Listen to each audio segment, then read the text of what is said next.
అందరికీ నమస్కారం. Welcome to the world United. ఇవాళ 2 రకాలుగా శుభదినం. ఒకటి ప్రపంచ మాతృ దినోత్సవం. ప్రపంచంలో అందరు మదర్స్‌కి నమస్కారం. రెండవది ఆధ్యాత్మిక ప్రపంచంలో చాలా సుపరిచితమైన ఒక గొప్ప యోగి లాహిరి మహాశయ్ లాంటి గురువు గారి దగ్గర శుశ్రూష చేసినటువంటి ఒక గొప్ప యోగి యొక్క జీవితం మరియు బోధనల గురించి తెలుసుకునే ప్రయత్నం చేద్దాం. ఆయన పేరే శ్రీ యుక్తేశ్వరగిరి.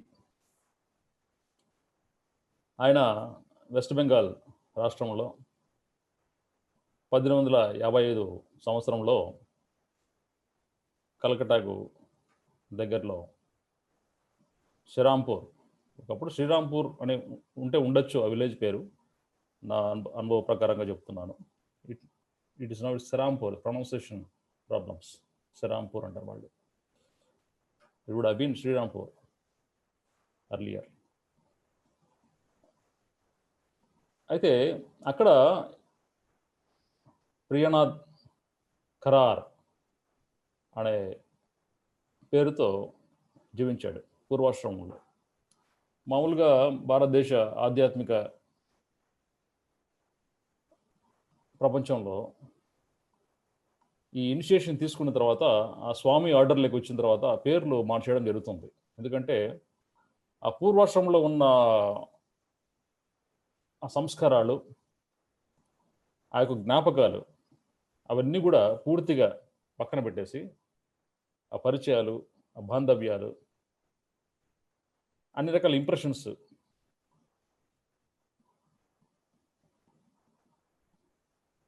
అన్ని దూరం చేసి ఒక కొత్త వ్యక్తిత్వం సంతరించుకోవడానికి ఇట్లా పేర్లు మార్చేస్తుంటారు.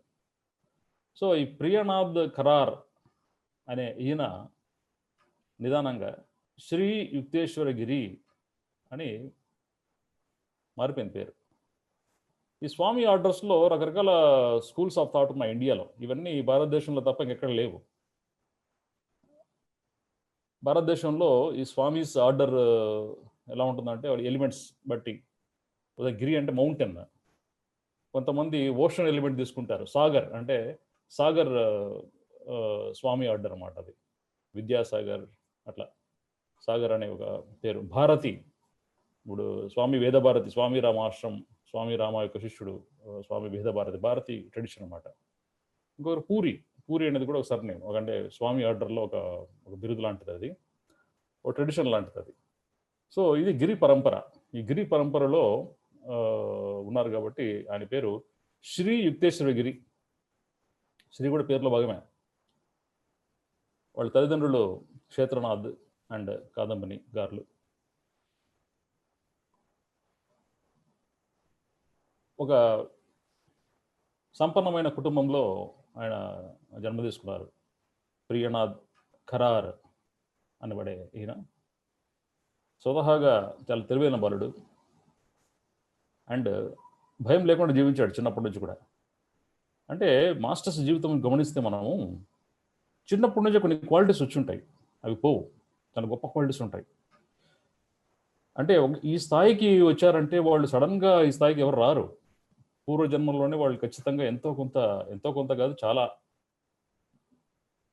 సాధన చేసి ఉంటారు. వాళ్ళు చాలా సాధన చేసి ఈ యొక్క జన్మలో స్పిరిచువల్ యామ్నీషియా అంటే అన్ని కూడా మర్చిపోయేసి కొత్త జీవితం, as if they have never learned, ఎప్పుడు నేర్చుకోలేదు, ఇప్పుడే కొత్త జీవితం ఆరంభిస్తున్నాం అన్నట్టుగా జన్మ తీసుకుంటారు.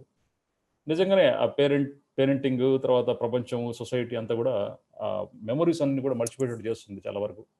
మళ్ళీ ఎవరో ఒకరు కావాలి, ఎవరో గురువు గారో, లేకపోతే స్టిములస్, ఏదో ఒక స్టిములస్ జరగాలి. లేకపోతే స్వతహాగా కొంతమందికి వాళ్ళంతకు వాళ్ళే కనుక్కొని తన మెమరీస్ తెచ్చుకొని మళ్ళీ ఆధ్యాత్మిక ప్రపంచంలో పడతారు. అంటే ఈ విధంగా ఎవరి గురువు స్థాయి అవసరం లేకుండా, ఎవరు స్టిములస్ అంటే ఎక్స్టర్నల్ స్టిములస్, లేకపోతే ఎవరో ఒకరు గుర్తు చేయాల్సిన అవసరం లేకుండా తమంతకు తాము గుర్తు చేసుకొని అన్ని విషయాలు ప్లస్ తమంతకు తాము పద్ధతిలో వాళ్ళు ముందుకు వెళ్ళడం అనే పద్ధతి మాలవీయ యోగా అంటారు. అది భారతదేశంలో ఎప్పటి నుంచో ఉంది, మాలవీయ యోగా. అంటే వీళ్ళకి ఎవరికి అవసరం లేదు, ఆటోమేటిక్ వచ్చేస్తాయి అనమాట. చాలామందికి గుర్తు చేయాల్సిన అవసరం ఉంటుంది. ఒక స్టిమ్యులస్ కావాలి, ఒక థ్రెషోల్డ్ కావాలి, ఒక సాధన పరంపర కావాలి. సో ఇవంతా మిగతా కేటగిరీస్. సో ఈ ప్రియనాథ్ ఖరార్ చిన్నప్పుడు కొన్ని క్వాలిటీస్, మంచి క్వాలిటీస్. సో సంపన్నమైన కుటుంబం అయినప్పటికీ మంచి సంస్కారం, మాటల్లో ఎక్కడ కూడా ఉద్వేగం ఉండదు, ఒకలాంటి గంభీరత్వం, ఎవరిని నొప్పించకుండా ఉండే గుణం, అట్ ది సేమ్ టైం చెప్పాల్సింది క్లియర్గా చెప్పడం, ఇలాంటి అలవాట్లన్నీ కూడా చిన్నప్పటి నుంచి ఆయనకు వచ్చేసాయి. అండ్ బాగా చదివేవాడు, మంచి విద్యార్థి. ఆయన క్రిస్టియన్ మిషనరీ స్కూల్లో చదివించారు వాళ్ళ పేరెంట్స్. మంచి, ఎందుకంటే రిచ్ ఫ్యామిలీ నుంచి వచ్చిన వాళ్ళు మట్టికే క్రిస్టియన్ మిషనరీస్లో స్కూల్స్లో చదివే రోజులు అవి. సో ఆయన అటువంటి స్కూల్స్లో మంచి బాగా చదువుకున్నారు. క్రిస్టియన్ మిషనరీ స్కూల్లో ప్రీ ఇండిపెండెన్స్ టైం కాబట్టి న్యాచురల్గా బైబిల్ తర్వాత క్రిస్టియన్ టీచింగ్స్ అన్నీ కూడా చిన్నప్పటి నుంచి స్టడీ చేశారు. దాంతోపాటు ఈ భారతదేశం స్వాభావికమైన సంస్కృతి పరంగా సంస్థాగతమైన ఆలోచనలు కానీ పాఠాలు కానీ ఆధ్యాత్మిక సాధనలు వీటి మీద కూడా అవగాహన బ్రహ్మాండంగా ఉంది. ఆ భాగంగా ఆయనకు రకరకాల సైన్సెస్ మీద ఇంట్రెస్ట్. అంటే ఉట్టి క్రిస్టియానిటీ లేకపోతే ఇండియన్ స్పిరిచువాలిటీ ఇదే కాకుండా వెరీ ఇంట్రెస్టింగ్లీ ఆయనకు జ్యోతిష్యం బాగా ఇంట్రెస్టింగ్గా ఉండేదానికి. జ్యోతిష్ శాస్త్రం అంటే మహా ఇంట్రెస్ట్. రకరకాల క్యాలిక్యులేషన్స్ చేసేవాళ్ళు ఆయన, ప్లస్ షార్ట్స్ అన్ని తయారు చేసేవాళ్ళు, కుండలీలు అన్ని తయారు చేసేవాళ్ళు. తర్వాత యాస్ట్రాలజీని ప్రిడిక్టివ్ యాస్ట్రాలజీగా కూడా అప్పుడప్పుడు చేసేవాళ్ళు. ఆయన గిరి ఆర్డర్లోకి వచ్చిన తర్వాత ఈ యాస్ట్రాలజీ అంతా కూడా, జ్యోతిశాస్త్రం అంతా కూడా స్పిరిచువల్ మాస్టర్స్ మట్టుకే చేయాలి అని అనుకునేవాళ్ళు, అని చెప్పేవాళ్ళు కూడా. ఎందుకంటే స్పిరిచువల్ మాస్టరీ వచ్చిన తర్వాత యాస్ట్రాలజీ యొక్క రూపురేఖలు మారుతాయి, వాళ్ళు చెప్పే మాటలన్నీ మారిపోతాయి. ఇంట్యూటివ్ విజ్డమ్, లోపల నుంచి వచ్చిన విజ్డమ్ని జ్యోతిష్ శాస్త్రంకి అన్వయించి దాన్ని అనుసంధానం చేసి చెప్పగలిగే ఒక డిఫరెంట్ లెవెల్కి వెళ్ళిపోయే విధంగా తయారవుతుంది. ఇది దానికి క్లాసికల్ ఎగ్జాంపుల్ శ్రీ యుక్తేశ్వర్కి. ఆ తర్వాత ఆయన మహావతార బాబాజీ గైడెన్స్ మీద వాటన్నిటి మీద ఆయన కులంకుషంగా మంచి పుస్తకం కూడా రాశారు. ది హోలీ సైన్స్ అనే పేరుతో ఆ రోజుల్లో బాగా ప్రాచుర్యం పొందింది, ఇప్పటికీ ఉన్నది. అదంతా వేరే విషయం. అయితే చిన్నప్పుడు వాళ్ళ తండ్రి గారు తొందరగా చనిపోయారు.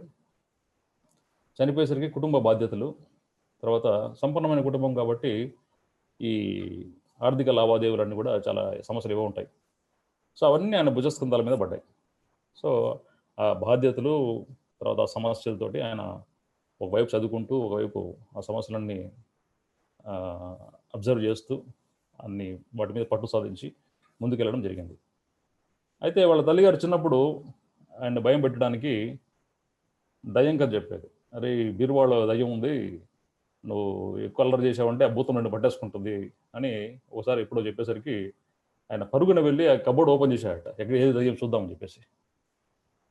చూస్తే అక్కడ లేదు దయ్యం.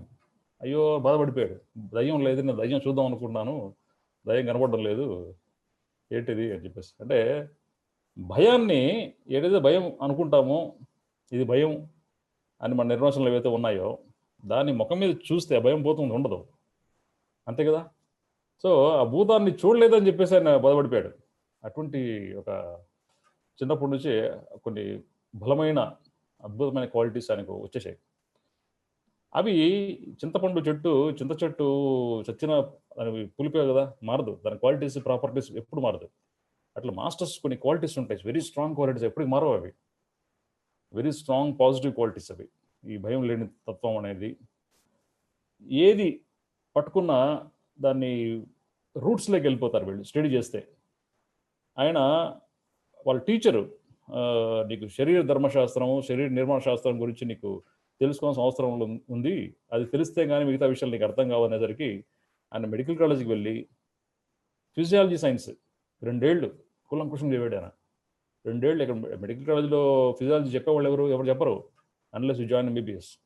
కానీ ఆ రోజుల్లో ఆయన వెళ్ళి ఫిజియాలజీ మొత్తం స్టడీ చేసి ఆ ఫిజియాలజీని కూడా, ఫిజిక్స్ ఫిజియాలజీ ఎటువంటి వేరియడ్ సైన్సెస్ చూడండి, ఫిజిక్స్ ఎక్కడ, భౌతిక శాస్త్రం ఎక్కడ, ఫిజియాలజీ ఎక్కడ. ఫిజియాలజీ అంటే శరీర నిర్మాణ శాస్త్రం. ఇటువంటి వేరియడ్ సైన్సెస్ మీద, అంటే ఒకదానికి సంబంధం లేని సైన్సెస్లో కూడా ఆయన బాగా వైడ్ రేంజ్ ఆఫ్ ఇంట్రెస్ట్ ఉండేది. అది చాలా చాలా గొప్ప విషయం. ఏ వ్యక్తి అయినా సరే వర్టికల్గా ఒక దాంట్లోనే ముందుకు వెళ్ళే వాళ్ళు చాలామంది ఉంటారు. Like Albert Einstein. అంటే ఆయనకు నిద్ర లేచినా, నిద్రపోతున్నా ఫిజిక్స్ సంబంధించిన ఆలోచనలు ఎప్పుడు కూడా.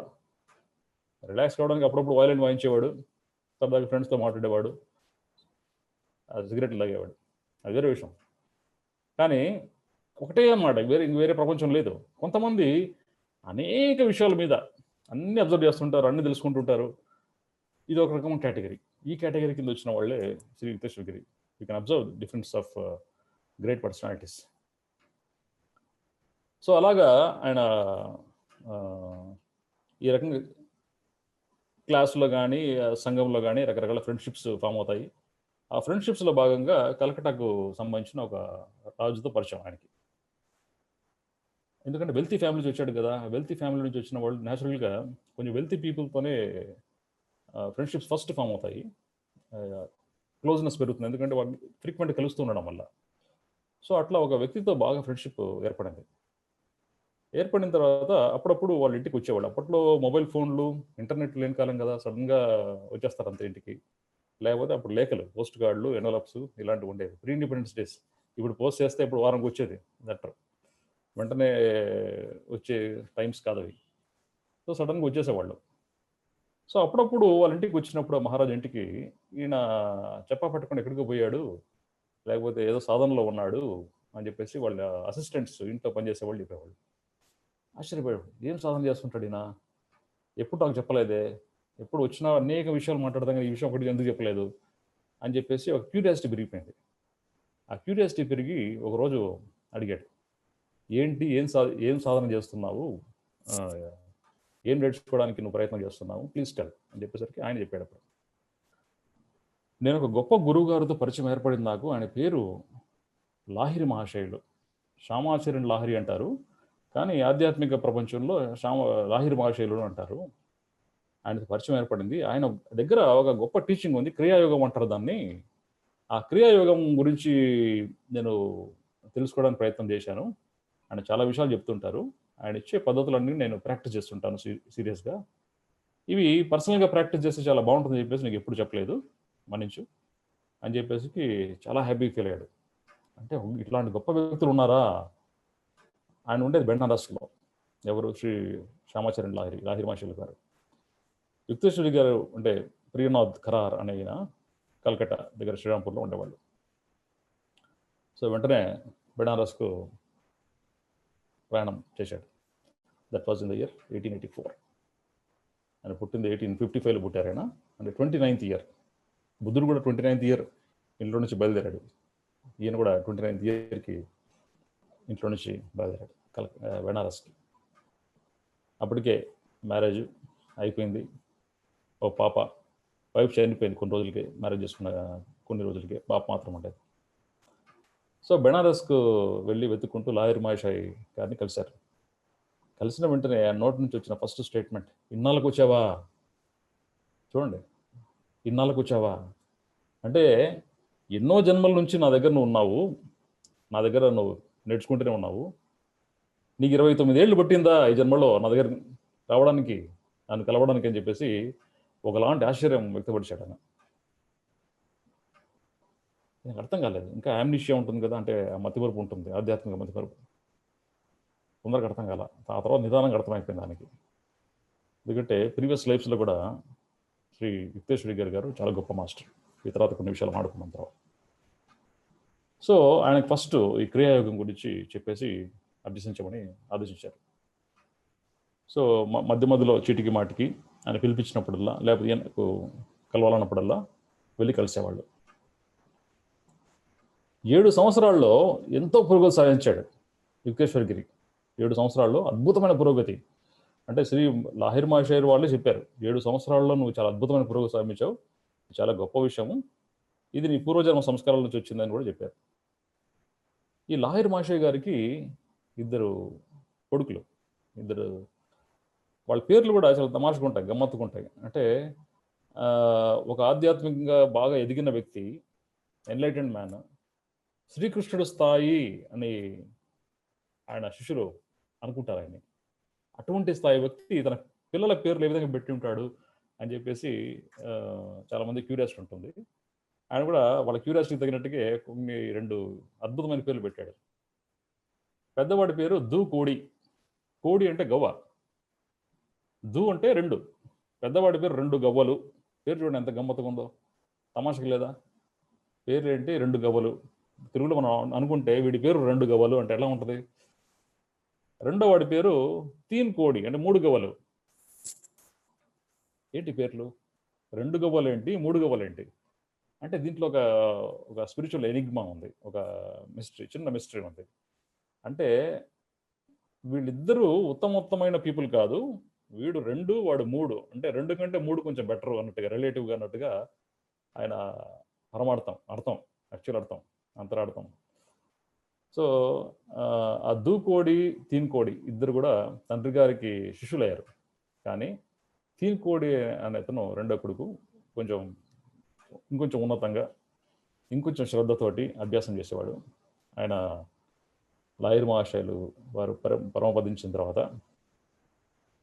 తీన్ కోడి గారు క్రియాయోగ దీక్ష ఇవ్వడం జరిగింది. ఆ పరంపర అలాగే జరిగింది. ఈ తీన్ కోడి వాళ్ళ సన్ సత్యాచరణ లాహిరి, వాళ్ళ సన్ శిబేంద్ర లాహిరి, ఇప్పుడు ఉద్ధవ్ లాహిరి, వాళ్ళ ఫ్యామిలీ అంతా కూడా. ఇక్కడ ఈ శ్రీ యుక్తేశ్వరగిరి గారు ఎంటర్ అయినప్పుడు యాజ్ ప్రియనాథ్ కరార్, ఇంకా కొంతమంది శిష్యులు ఆయన దగ్గర ఉండేవాళ్ళు, సీరియస్ శిష్యులు. అంటే మాసస్లో ఉండేది కాదు. అంటే లాహిర్ మహాశయ వాళ్ళు ఇట్లా బెనారస్కి అంతా కలిపి ఒక పెద్ద క్లాస్, 1000 మంది పెద్ద సభ, లెక్చర్లు, మైకులు పెట్టుకొని లెక్చర్లు ఇవ్వడం, అంత పెద్ద స్థాయిలో కాదు. ఊరు తిరిగి ఇక్కడ నుంచి బెనారస్ నుంచి ఢిల్లీకి వెళ్ళి, ఎక్కడి నుంచి కలకట్టాకి వెళ్ళి, ఎక్కడి నుంచి చెన్నైకి వెళ్ళి అట్లా తిరిగి ప్రచారం చేసే పద్ధతులు కాదు అవి. ఆ పద్ధతులు వాళ్ళు పాటించలేదు. వాళ్ళు సింపుల్గా కొద్దిమంది చిన్న సమూహం, 3, 4, 5 మంది, 10 మంది ఇలాంటి అంతే.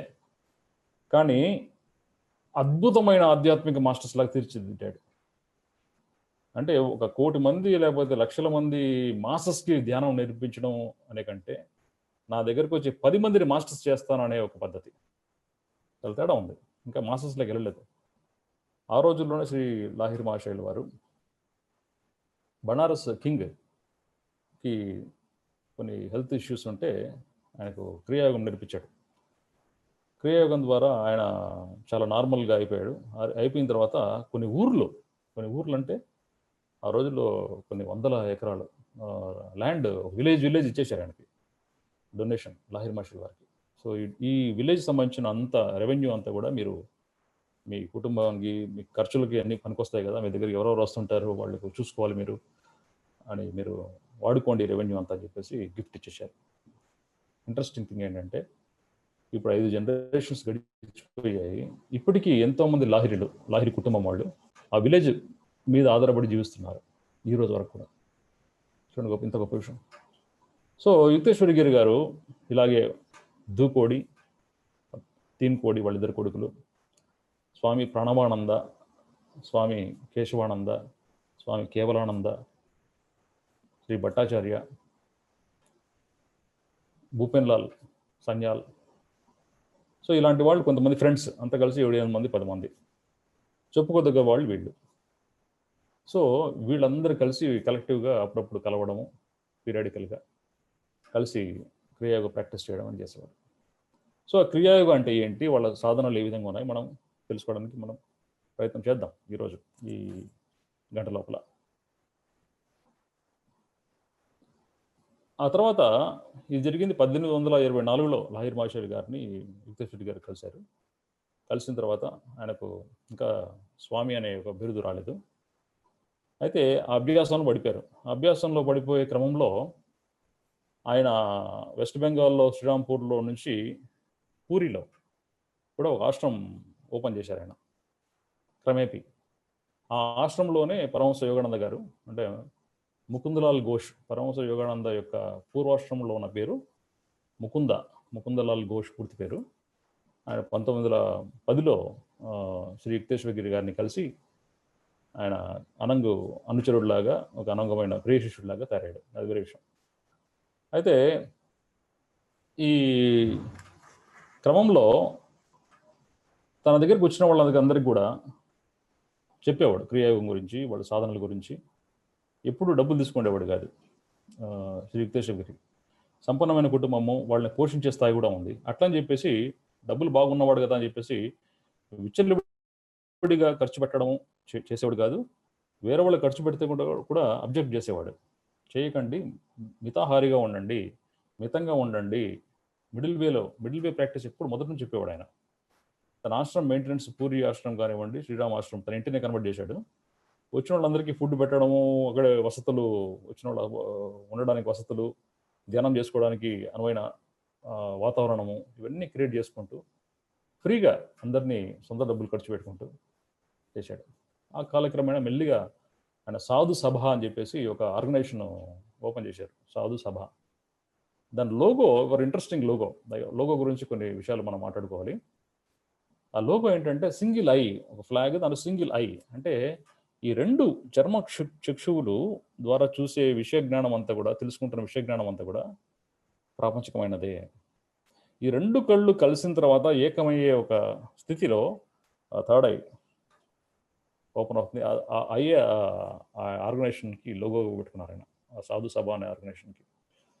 చూడండి, అంటే ఆయన లాయర్ మాస్టర్ గారి టీచింగ్స్ ఏమన్నాయంటే, వాళ్ళు ఎక్కువగా పుస్తకాలు ఏవో కాంప్లికేటెడ్గా చాలా చాలా పుస్తకాలు చదవడం ఏదో చేసేవాళ్ళు కాదు. ఆయన ప్రధానమైన teachings very simple. Bhagavad Gita, Kriya Yoga, Sankhya, అంతే. ఈ మూడు పదార్థ జ్ఞానం, విషయ జ్ఞానం. భగవద్గీత, క్రియాయోగ, సాంఖ్యయోగం, ఈ మూడిట్లో ఉన్న విషయ జ్ఞానాన్ని ఆయన అతని పద్ధతుల్లో, లాయర్ మాషయ్య గారు తన పద్ధతుల్లో అనలైజ్ చేసి స్టూడెంట్స్కు విపులంగా, సరళంగా చెప్పేవాళ్ళు. ఇంకా పెద్దగా అంటే వేదాలు, ఉపనిషత్తులు చదివారు, కానీ దాంట్లో చాలా చాలా చాలా విషయ జ్ఞానం ఉండడం వల్ల అవన్నీ ఒక సిస్టమేటిక్గా వాళ్ళ స్టూడెంట్స్కి ఇది కూడా ప్రతి ఒక్కరు బాగా చదవాలి అని కోర్స్ ఎప్పుడు చేయలేదు. ఇది చదివితేనే గొప్ప, ఇది చదవకపోతే గొప్ప కాదు, ఇది కంపల్సరీ చదవాలని అదంతా ఏం రూల్స్ పెట్టలేదు. పుస్తకాలు ఎక్కువ చదవడం వల్ల మిమ్మల్ని మీరు కోల్పోతారు అనే భావన కూడా ఉండేది. ఎందుకంటే మన ఆన్సర్స్ అన్నీ కూడా లోపల నుంచి రావాలి. మన విజ్డమ్ అన్నది లోపలే ఉంటుంది, దాన్ని అవేకం చేయాలి. అంటే పుస్తక జ్ఞానం అన్నది విషయ జ్ఞానం ఇస్తుంది, మన ఇంటలెక్ట్ని బాగా బలపరుస్తుంది, కానీ సోల్ను క్షీణిస్తుంది, సోల్ను బలపరచలేదు. మన ఇంటలెక్ట్ పవరే మనం సోల్ పవర్ అనుకునే విధంగా భ్రమింపజేస్తుంది ఈ పుస్తక జ్ఞానం అంతా కూడా. కాబట్టి ఈ పుస్తక జ్ఞానానికి ప్రత్యేకమైన పీట వేయలేదు వాళ్ళు, గొప్ప పీట వేయలేదు. కానీ ఏమి చేసినా, ఏం చదివినా కూలంకుషంగా దాని వేర్లలోకి వెళ్ళి దాని అంతరాంతాల్లో ఉన్న అర్థాన్ని అంతా బయటికి తీసి దాన్ని ఆకలింపు చేసుకోవడానికి ఎప్పుడు ప్రయత్నం అనేది ఉండేది. దాంట్లో కాంప్రమైజ్ అయ్యేవాళ్ళు కాదు. బ్రహ్మాండంగా ధ్యానం చేస్తూ ఆ ధ్యాన స్థితిలో ప్రతి ఒక్కటి చేసేవాళ్ళు. ఆ ధ్యాన స్థితిలో చదవడం అన్నది చాలా గొప్ప విషయం. అధ్యయనం, అది చదువుకు అధ్యయనంకు తేడాదే. అధ్యయనం అంటే ఒకలాంటి సీరియస్నెస్, ఒకలాంటి శ్రద్ధ కావాలి. అది ధ్యాన స్థితిలో చేస్తే ఎలా ఉంటుంది? Reading becomes a technical work. అందరూ చదువుతారు, కానీ ఆ రకంగా చదవడం అందరి వల్ల కాదు. ధ్యాన స్థితిలో ఒక పుస్తకాన్ని చదవడం అనేది అందరి వల్ల కాదు. అది దానికి ఎలిజిబిలిటీ కావాలి. ఒకలాంటి స్థితికి వచ్చిన తర్వాత, ఒకలాంటి ఫ్రీక్వెన్సీకి వచ్చిన తర్వాత, మీరు పుస్తకం ఓపెన్ చేసిన తర్వాత ఆ పుస్తకం అక్షరాలే కాదు, పదాలే కాదు, ఆ పదాల మధ్య స్పేస్లో ఆ ఆథర్ యొక్క షూస్లో మీరు ఎంటర్ అయ్యి ఆయనలాగా ఫీల్ అయ్యి గ్రాస్ప్ చేసుకుంటే ఎబిలిటీ కూడా వచ్చేస్తుంది. మీరు ప్రయత్నం చేసి చూడండి పుస్తకం చదివి. నేను ఎన్నోసార్లు ప్రయత్నం చేసి చూశాను, చేస్తూనే ఉన్నా ఇప్పటికి ప్రతిసారి ఎక్స్పెరిమెంట్ అది. ఇది మీరు చేయాలి, అందరూ చేయాలి. ఇది ఒక అద్భుతమైన ఎక్స్పెరిమెంట్ కాదు, ఇది అలవాటు. అది ఆ రకంగానే చదవాలి, ఇంకో రకంగా చదవడానికి లేదు. మిగతావంతా కరెక్ట్ కాదు, అది చాలా సూపర్ఫిషియల్ వే, అది వేస్ట్, టోటల్ వేస్ట్. ప్రతి దానికి ధ్యాన స్థితి అనేది బేసిక్ ఎలిజిబిలిటీ. ఆ ధ్యాన స్థితిలోనే అన్నీ చేయాలి. ఇప్పుడు ఆధ్యాత్మిక పుస్తకం అన్నది ఒక గొప్ప యోగి తన జీవితం అంతా కలిసి ఒక పుస్తకం రాసిన తర్వాత ఆ యోగిని మనం కలవలేం కదా. ఎంతమందిని కలవగలుగుతాం జీవితంలో? కొన్ని వేల మంది ఉన్నారు, కొంతమంది భౌతికంగా లేరు, కానీ వాళ్ళు మెమొరీస్ అన్ని కూడా పుస్తక రూపంలో ఉన్నాయి. అవి చదవాలంటే ఖచ్చితంగా ఆ ధ్యాన స్థితికి వెళ్ళి, ఆ శూన్యతా స్థితికి వెళ్ళి, అప్పుడు ఆ స్థితిలో మీరు చదివి చూడండి. ఆ రాసిన వ్యక్తి యొక్క మస్తిష్కంలో మీరు వెళ్ళిపోయి అలాగా ఫీల్ అయ్యి, ఆ ఫ్రీక్వెన్సీలో ఫీల్ అయ్యి చదువుకుంటే ఒక కొత్త ఎక్స్పీరియన్స్ అవుతుంది. అది ప్రతిసారి ఉండాలి. ఇది ఒక్కసారి 2 సార్లు కాదు. ప్రతిసారి ప్రతి పదం చదివేటప్పుడు అదే స్థితిలోనే ఉండాలి. స్వాధ్యాయనం, స్వాధ్యాయ వేరు, స్వాధ్యాయనం వేరు. స్వాధ్యాయని స్వాధ్యాయనం అన్నట్టుగా మలుస్తున్నారు. స్వాధ్యాయ అంటే పుస్తకం చదవడం కాదు. స్వాధ్యాయనం అంటే పుస్తకం చదవడం. స్వాధ్యాయ అంటే తను తాను చదవడం, సెల్ఫ్ స్టడీ. స్వ అంటే సెల్ఫ్, అధ్యాయ అంటే చదవడం. సో స్వాధ్యాయ అంటే సెల్ఫ్ స్టడీ చేయడం, స్వాధ్యాయనం అంటే పుస్తకాలు చదవడం. రెండింటికి తేడా ఉంది. సో ఓకే, ఏదైనప్పటికీ ఇప్పుడు మెల్లిగా ఆయన 7 సంవత్సరాల పాటు క్రియాయోగంలో ఒక స్థాయికి వచ్చారు శ్రీ గారు. ఆ తర్వాత లాహిర్ మాషా గారు ఒక మాట అన్నారు, నువ్వు ఏదో ఒక రోజు మా గురువు గారిని కలుస్తావు, కలిసే టైం ఆసన్నమైంది అని చెప్పేసి అన్నారు. ఆయన స్మైల్ చాలా మిస్చ్యూస్గా ఎనిగ్మాటిక్ ఉంటుంది, లాహిర్ మాషా గారి స్మైల్. సో అండ్ ఆ గురువు గారి మాటలు వీరు ఎప్పుడు చాలా సీరియస్గా తీసుకుంటారు, చాలా చాలా సీరియస్ తీసుకుంటారు. ఎందుకంటే అంత స్థాయి వ్యక్తి లాహిర్ మాషా గారు. సో అంటే అప్పుడు కుంభమేళా జరిగింది 1894లో. అంటే లాహిర్ మాషయ్య గారిని కలిసిన తర్వాత 10 ఏళ్ళు కరెక్ట్గా 1894 సంవత్సరంలో కుంభమేళా ప్రయాగలో, అలహాబాద్ దగ్గర పెద్ద కుంభమేళా వెళ్ళినప్పుడు అక్కడ ఒక ఆయన పిలిచాడు వెనక్కి, పేరు పెట్టి పిలిచిన తర్వాత ఆ స్వామి ఒక ఆయన పిలుస్తున్నారు మిమ్మల్ని, ప్లీజ్ కమ్ అంటే వెనక్కి తిరిగి చూస్తే మహావతార్ బాబాజీ గారు. మహావతార్ బాబాజీ గారిని చూసిన వెంటనే ఎంతో ఆనందానికి, ఉద్విగ్నతకి, అలాంటి గొప్ప వ్యక్తుల నుంచి ఫ్రీక్వెన్సీ మారిపోతుంది. చూపే ఒక పాఠం అంటే మాటలతో చెప్పే పాఠాలు కాదు, ఆ సైలెన్స్తోనే టీచ్ చేయగలిగే ఎబిలిటీ వాళ్ళకు ఉంటుంది. నేర్చుకునే వాళ్ళు కూడా ఆ స్థాయి వాళ్ళే, ఆ సైలెన్స్కు కనెక్ట్ అయ్యి నేర్చుకోగలిగే స్థితిలో వీళ్ళు ఉన్నవాళ్ళు కాబట్టి, ఆల్రెడీ క్రియాయోగంలో మాస్టరీ వచ్చిన వాళ్ళు. చూడండి, క్రియాయోగంలో ఒక స్థితికి వచ్చిన తర్వాతనే మహావతార్ బాబాజీ గారి దర్శనం ఏర్పడింది. ఆ స్థితి రాకముందు ఆయన దర్శనం ఏర్పడలేదు. అంటే చూసినా గుర్తించలేరు, గుర్తించినా నేర్చుకోలేరు, నేర్చుకున్నా జీర్ణించుకోలేరు. కాబట్టి ప్రతి దానికి ఒక ఎలిజిబిలిటీ కావాలి, ఒక టైమింగ్ ఉంటుంది ఎప్పుడు కూడా లైఫ్లో. ఆధ్యాత్మిక ప్రపంచంలో ఎంటర్ అయిన తర్వాత అది ఎవరికి ఆ టైమింగ్లు ఈ అనుభవాలు అవుతాయంటే, శ్రద్ధ ఎవరికైతే ఉంటుందో, తీక్షణత ఎవరికైతే ఉంటుందో, లోపల అంతర్తపం, ఇంటెన్సిటీ బాగా స్ట్రాంగ్గా ఉంటుందో, అటువంటి వాళ్ళకే ఇవన్నీ జరుగుతాయి. లేకపోతే మహావతార్ బాబాజీ గారు ఫిజికల్గా లాహిర్ మాషా గారి గురువు గారు ఆయన వచ్చి ఆయనకు మాట్లాడి నువ్వు పుస్తకం రాయని చెప్పారు సింపుల్గా. ఏం పుస్తకం? ఆయనకు చిన్నప్పటి నుంచి క్రిస్టియన్ మిషనరీ స్కూల్లో చదివారు కదా. సో వెస్ట్ వాళ్ళకి ఆధ్యాత్మికత చాలా అవసరము. మన ఇండియన్ స్పిరిచువాలిటీ ప్లస్ కావాలంటే నీ ఆస్ట్రాలజీ, క్రిస్టియన్ బైబిల్ బేస్ చేసుకొని ఆ కాంబినేషన్లో పుస్తకం రాయి, వాళ్ళకి చాలా పనికి వస్తుందని చెప్పేసి ఆదేశించారు. ఆదేశించిన తర్వాత ఒక మాట అన్నారు, నీ పని ఎంత అయిపోయిన తర్వాత కలుస్తాను నేను అని అన్నారు. అది లాహిర్ మాషా గారికి చాలా ఆనందంగా షేర్ చేసుకున్నారు అనుభవం. ఆయన అన్నారంటే ఖచ్చితంగా వస్తారు, కాబట్టి ప్లీజ్ గో హెడ్ అని లాహిర్ మాషా గారు చెప్పారు. సో ఫస్ట్ పుస్తకం రాశారు, ది హోలీ సైన్స్ అనేది ఇంగ్లీష్లో ట్రాన్స్లేట్ అయింది.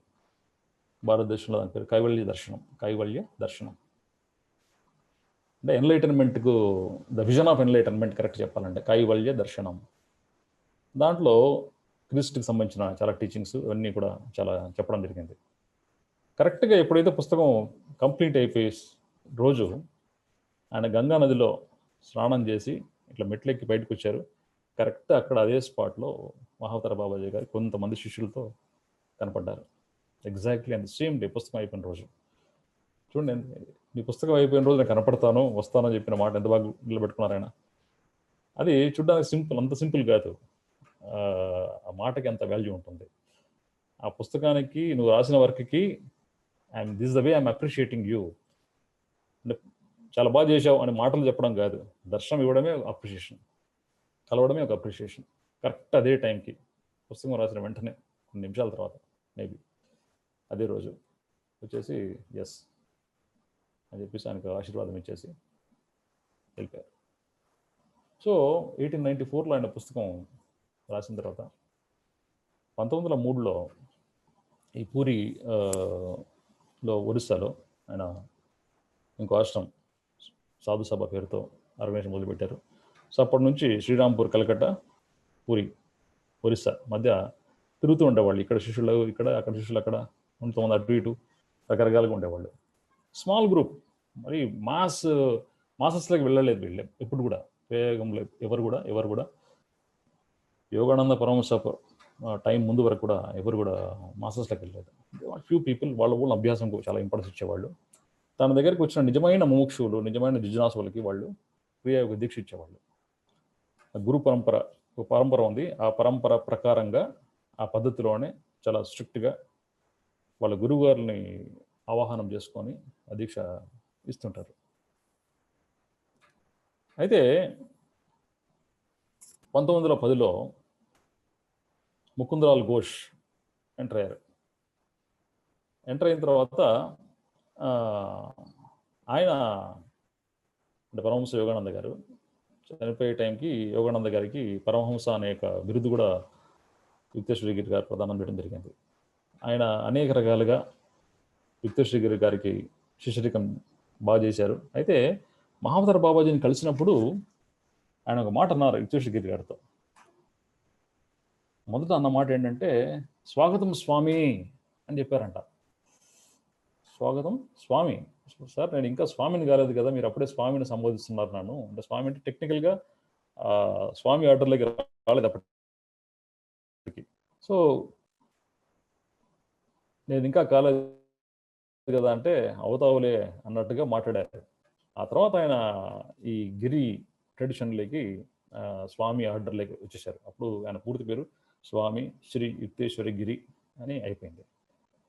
ఓకే. సో ఈ ముకుందలాల్ ఘోష్ ఎంటర్ అయిన తర్వాత ఒకలాంటి మంచి ఊపు వచ్చింది శిష్యుల్లో. మంచి యాక్టివ్గా ఉండేవాడు, బలహీనంగా పీలగా ఉండేవాడు. కానీ అసిడిటీ ప్రాబ్లమ్స్ బాగా సఫర్ అయ్యాడు. హెల్త్ ఇష్యూస్ బాగుండేవి ముకుందలాల్ ఘోష్కి. సో అయినా కానీ ఈయన హెల్త్, యుక్తేశ్వరగిరి గారి personality, physical personality very strong, మంచి ఫిజిక్. అంటే ఈవెన్ ఓల్డ్ ఏజ్ 81 సంవత్సరాలు బతికినంత వరకు కూడా ఆయన ఫిజికల్గా చాలా స్ట్రాంగ్ ఉండేవాళ్ళు. ఎప్పుడు అనారోగ్యం పాలైనట్టుగా వాళ్ళ శిష్యుడు ఎప్పుడు చూడలేదట. అటువంటి వ్యక్తి ఒకసారి అనారోగ్యం పాలయ్యాడు.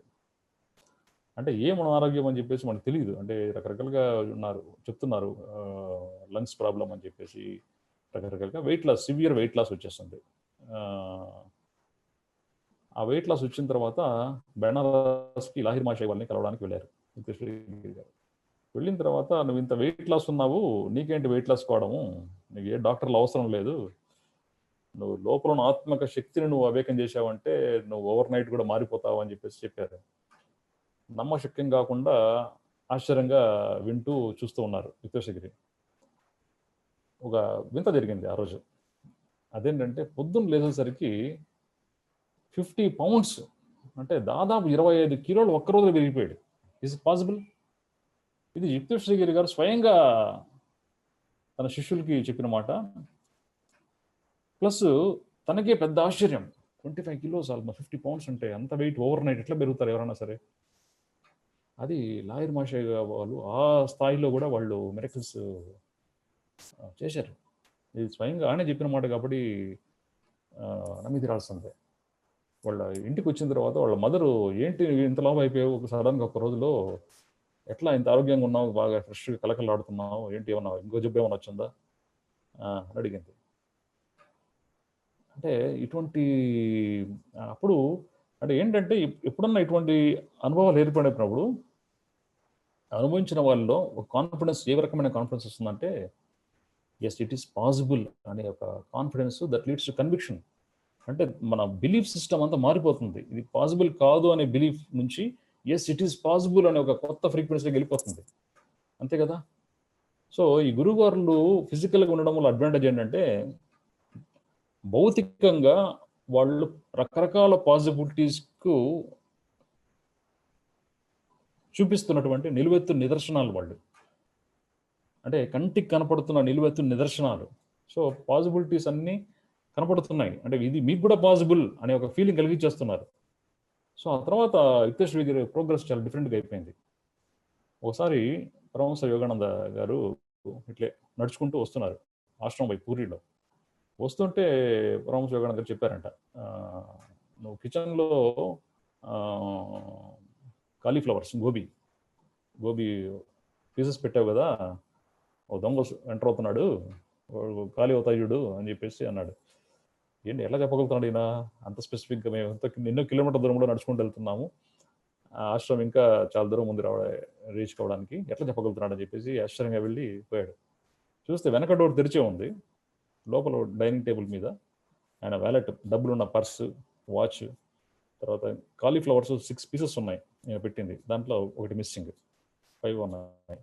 అంటే వాడు ఆ దొంగ డబ్బులు ముట్టుకోవాలా, వాచ్ ముట్టుకోవాలా, అంటే పాపం తిండి కోసం, ఆహారం కోసం ఒక కాలీఫ్లవర్ లేపేసాడు.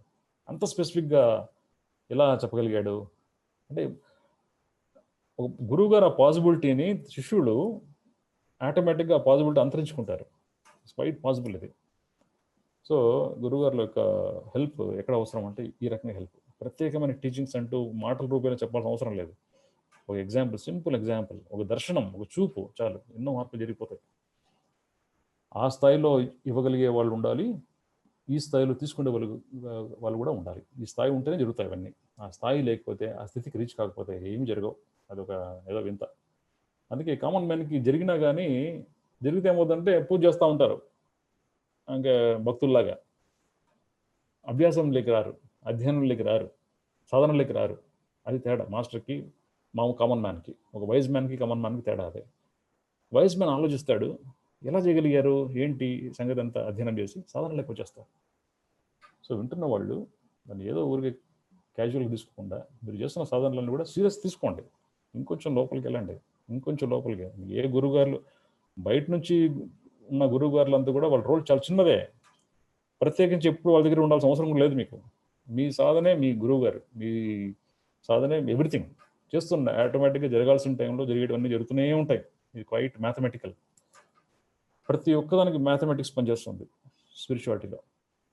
ప్రతి ఒక్క అంశంలో ప్రతి టైమింగ్ పర్ఫెక్షన్ ఉంటుంది, ఒక ప్రెసిషన్ ఉంటుంది, ఒక యాక్యురసీ ఉంటుంది. ప్రతి ఈవెంట్కి, ప్రతి వ్యక్తి జీవితంలో ఎంటర్ కావడానికి ఒక మ్యాథమెటికల్ ఈక్వేషన్ ఉంటుంది. ఇదే సాంఖ్య అంటే. ఇదే శ్రీ లాహిర్ మాషుల్ వారు కానీ, యుక్తేశ్వరి గారు కానీ, ఇదంతా వాళ్ళు స్టడీ చేసి చెప్పారు. అయితే ఇలాగ జీవితం నడుస్తూ ఉన్నది. ముకుందలాల్ ఘోష్ పరమహంస యోగానంద గారు రకరకాల ప్రశ్నలకి యుక్తేశ్వరి గారు ఆన్సర్ చెప్తూనే ఉన్నారు. రకరకాలుగా ఆయనకు టీచ్ చేస్తూనే ఉన్నారు. ఆ క్రమంలో ఎన్నో అనుభవాలు అయ్యాయి. ఒకసారి ఈ పూరి బీచ్లో కూర్చున్నప్పుడు పాము, కోబ్రా, యుక్తేశ్వరి గురు వస్తుంటే శిష్యులంతా కూడా అలర్ట్ చేశారు. అయ్యో గురుగారు పాము వస్తుంది, ప్లీజ్ బీ అలర్ట్ అని చెప్పేసి. ఆయన మిస్యూస్గా స్మైల్ చేసి దాన్ని ప్రేమగా చూశారంట. సీరియస్గా కాకుండా చాలా ప్రేమగా చూశారంట. ఆ పాము బాగా బుసలు కొడుతూ పడగిప్పిన పాము మెల్లిగా పడగ మెల్లి వెళ్ళి ఉంచుకుంటూ చిన్నగా అయిపోయేసి ఆ కాళ్ళ సందులో నుంచి ఇలా వెళ్ళిపోయిందంట. అంటే చూస్తూనే ఉన్నారు, పాము కూడా ఏం చేయనటువంటి పరిస్థితి. ఆయన ఏమంటారంటే ఇందాక అనుకున్నట్లుగా భయాన్ని చూడాలి. ఏదైతే మనల్ని భయపెడుతుందో ఫస్ట్ అదే చేయాలి.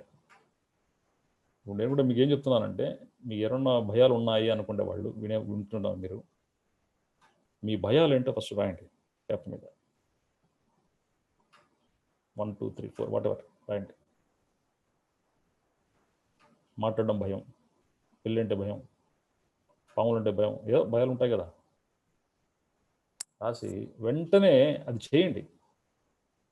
స్వామి రామ గారికి కూడా పాములంటే భలే భయం ఉండదురా, చాలా భయం. ఊహ వస్తేనే భయపడేవాడు అంట.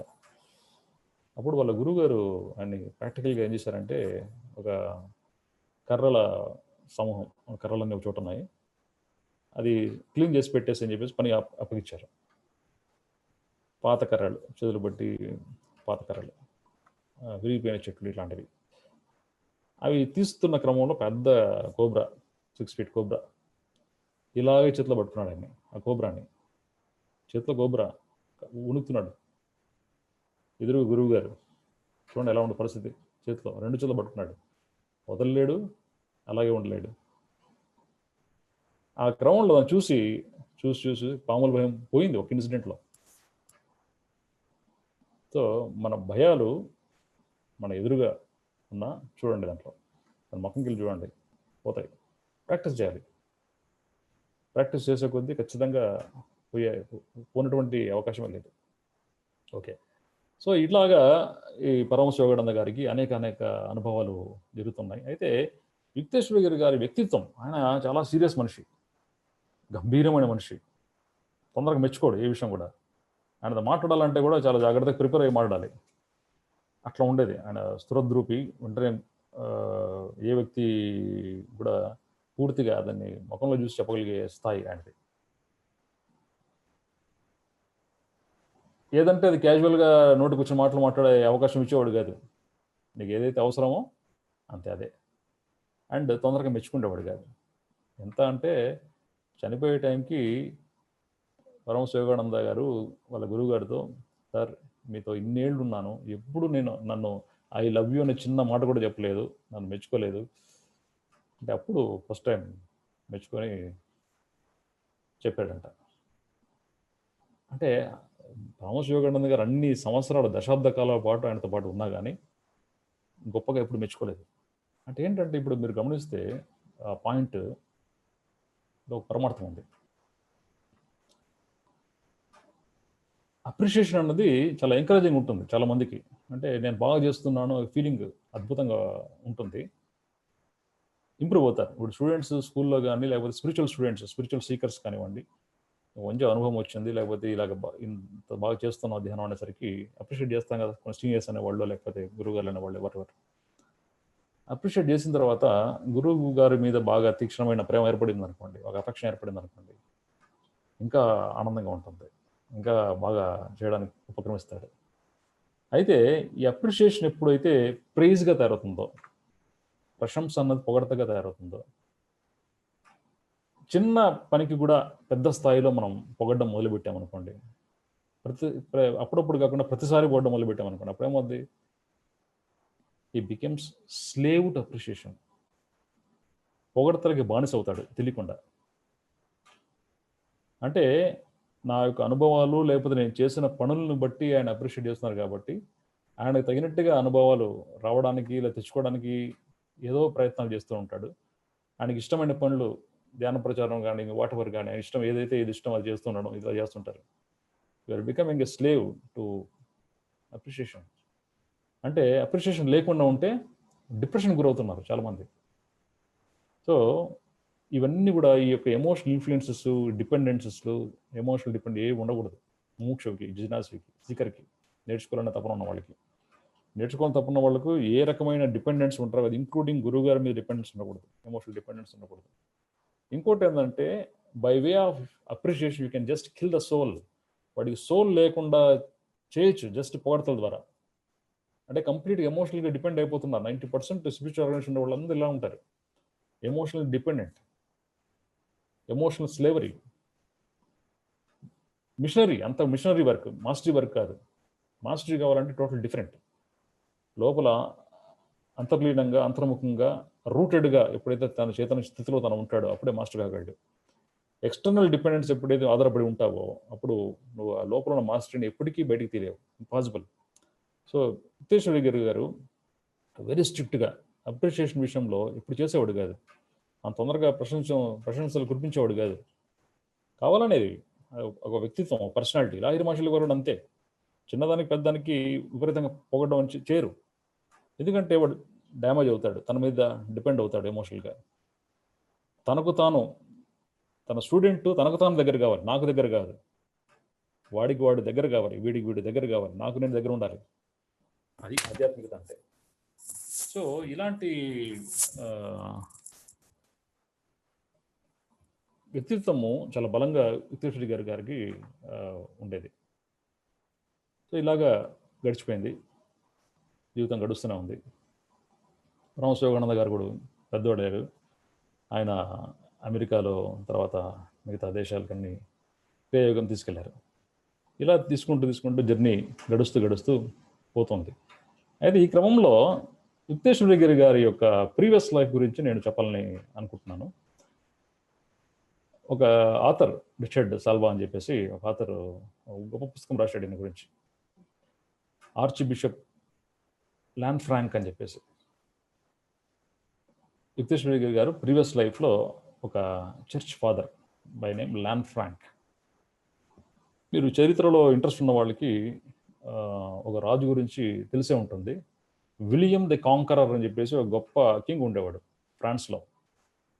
విలియం అనే పేరు చాలా కామన్ నేమ్. విలియం షేక్స్పియర్ లాగా, విలియం హెల్ప్ లాగా రకరకాల విలియం అనేది వెరీ కామన్ అంటే ప్రిఫిక్స్ ఫస్ట్ వర్డ్.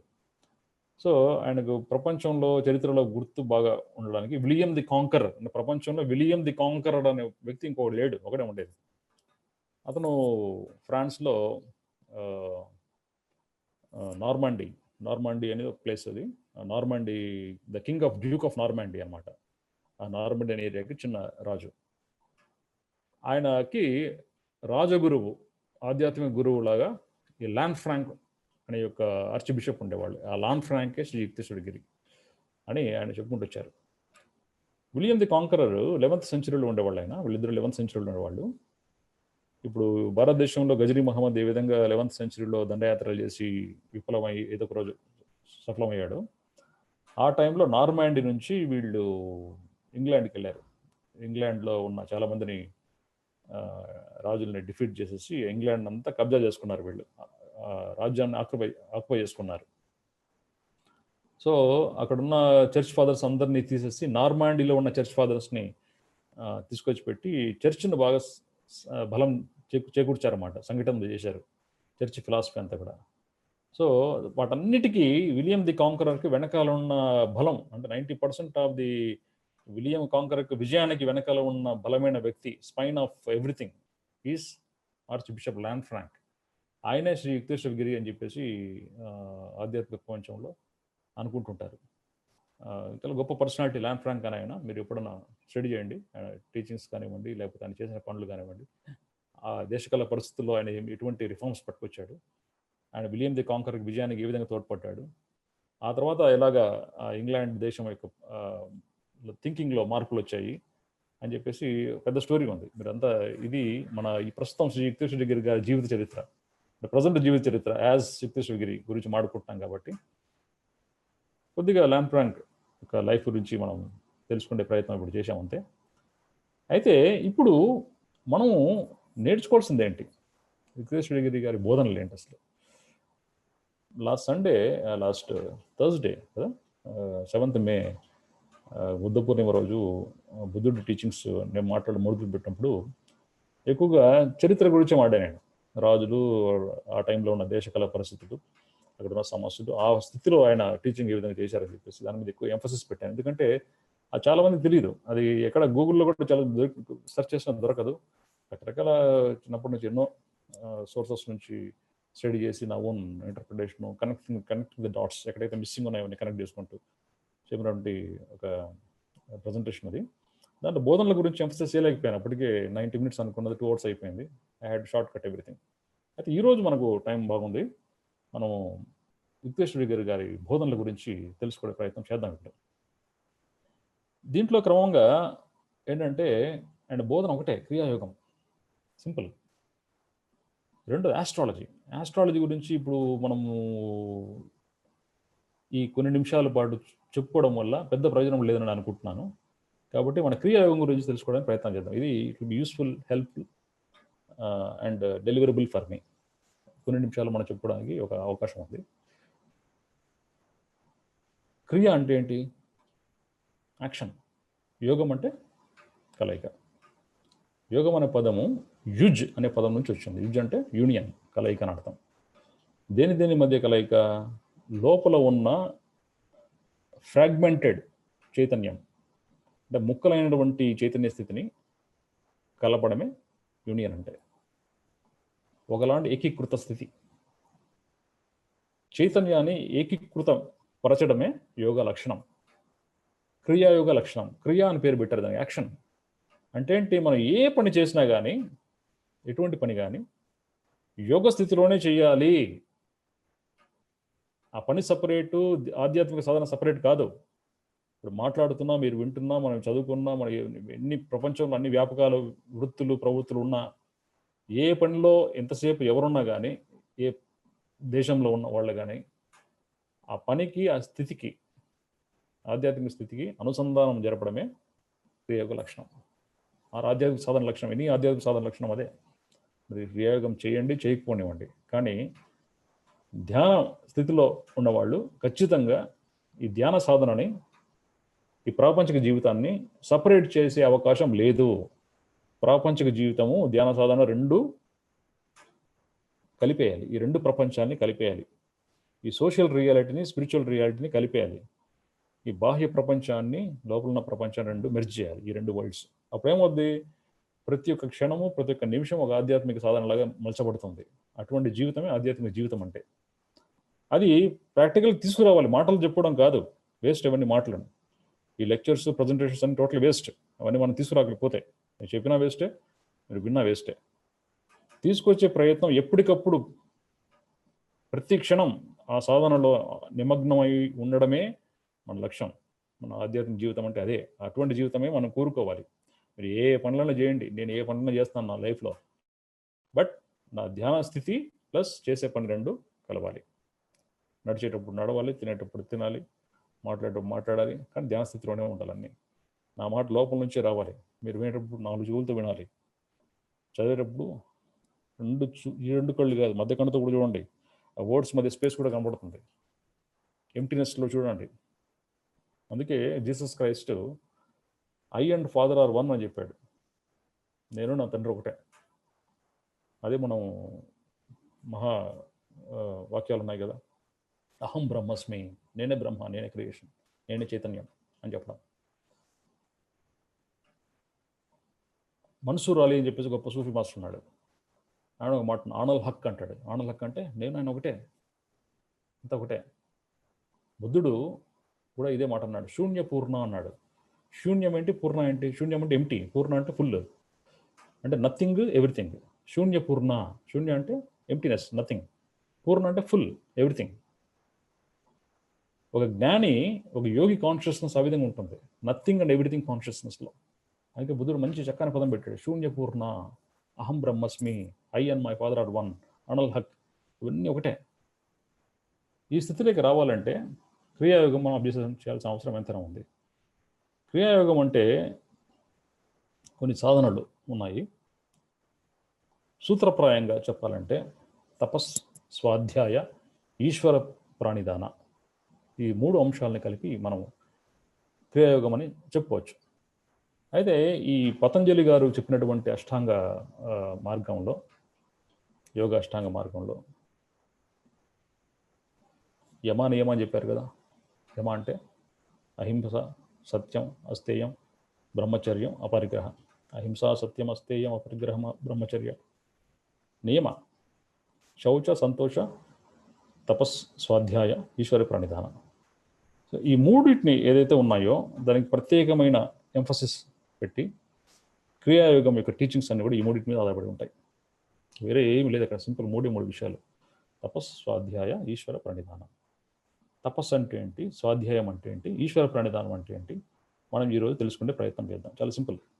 అయితే ఈ సాధన పరిక్రమలో క్రియలు అంటే వేరే ఉన్నాయి. అవి వేరు. అవి మనం ఇట్లా టాక్స్లో, ఇట్లా జూమ్ టాక్స్లో చెప్పుకునే విషయాలు కాదు. ఆ యోగి ఆ పరంపరలో ఉన్నవాళ్ళు, క్రియాయోగం ఆ పరంపరలో ఆ రకంగా అర్థం చేసుకునే వాళ్ళు ప్రాక్టీస్ వేరు. మీరు ఎలా చేస్తారనేది మీ విషయం.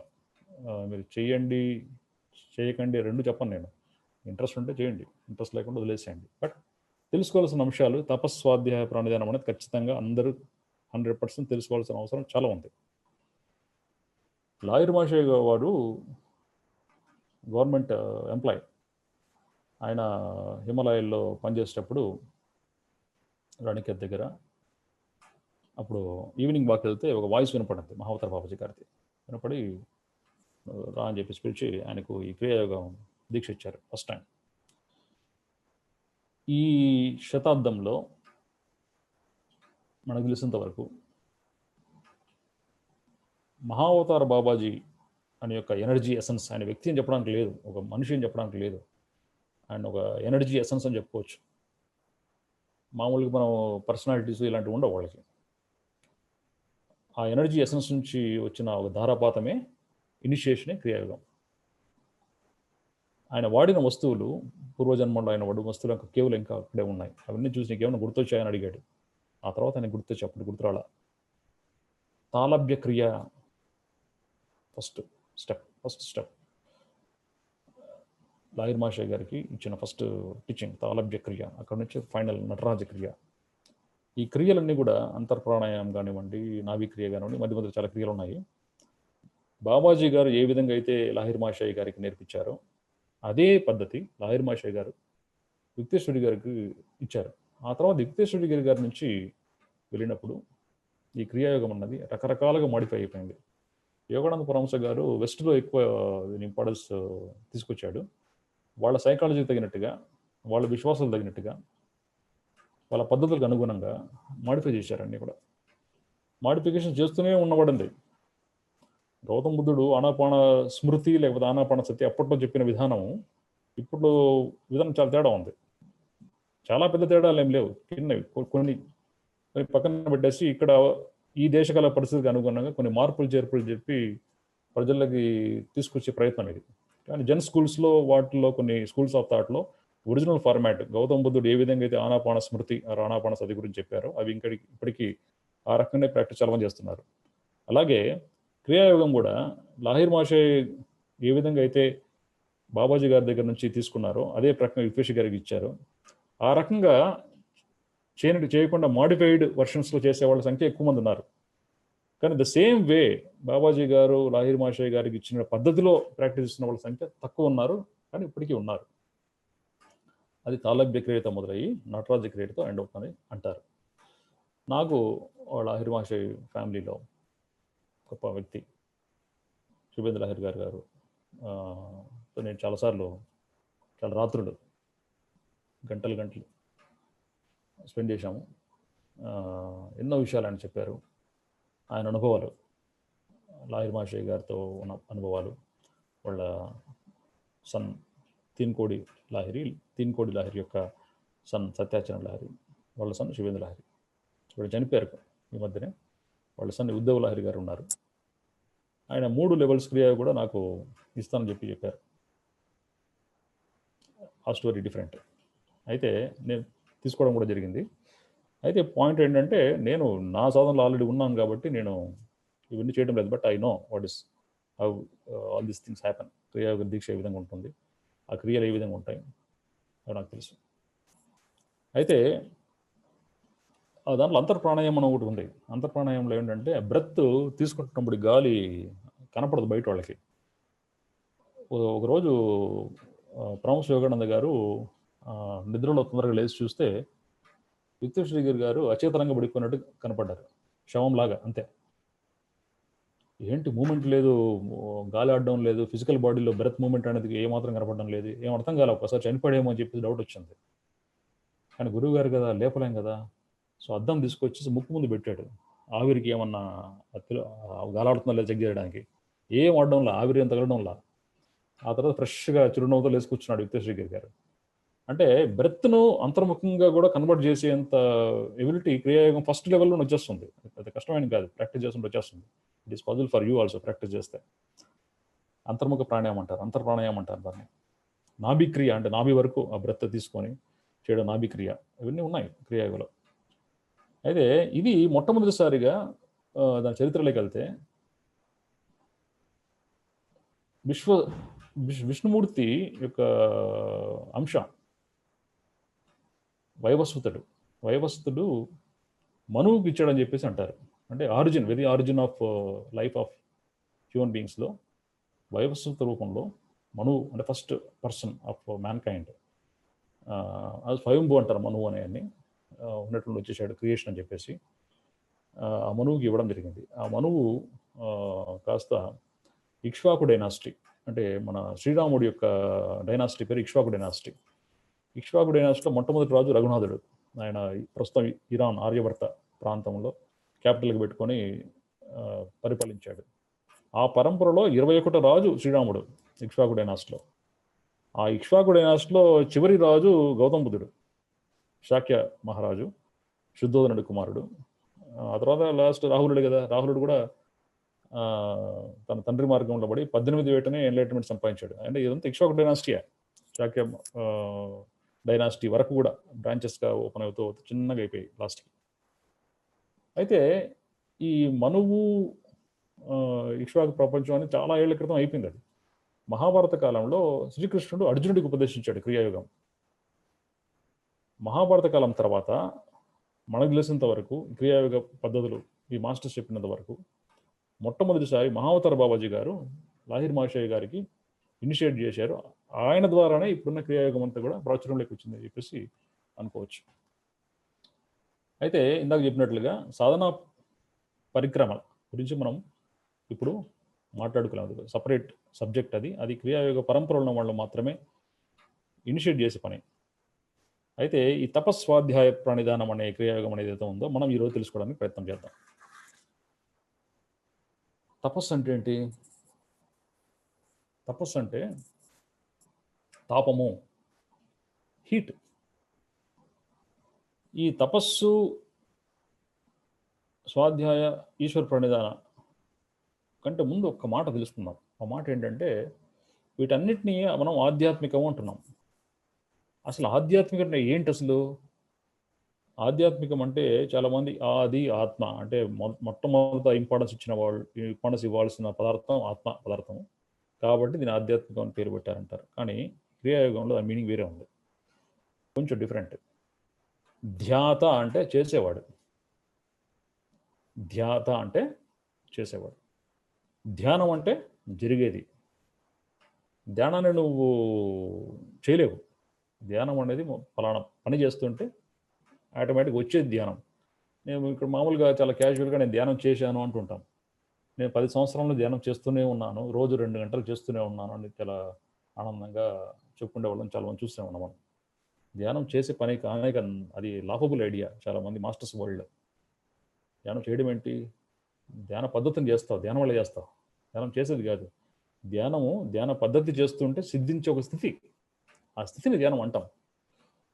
సో ధ్యాతాక బినా ధ్యాన్ అంటారు. ధ్యాత కే బినా ధ్యాన్ అంటే చేసేవాడిని పక్కన పెట్టి ధ్యానం మాత్రమే మిగలాలి. మెడిటేటర్ అనేవాడు వెళ్ళిపోవాలి, మెడిటేషనే మిగలాలి. అది రియల్ మెడిటేషన్, రియల్ స్పిరిచువాలిటీ అంటే ధ్యాత కే బినా ధ్యాన్ అని అంటారు. ధ్యాత అంటే అధ్యాత్మ అంటే ఏంటి?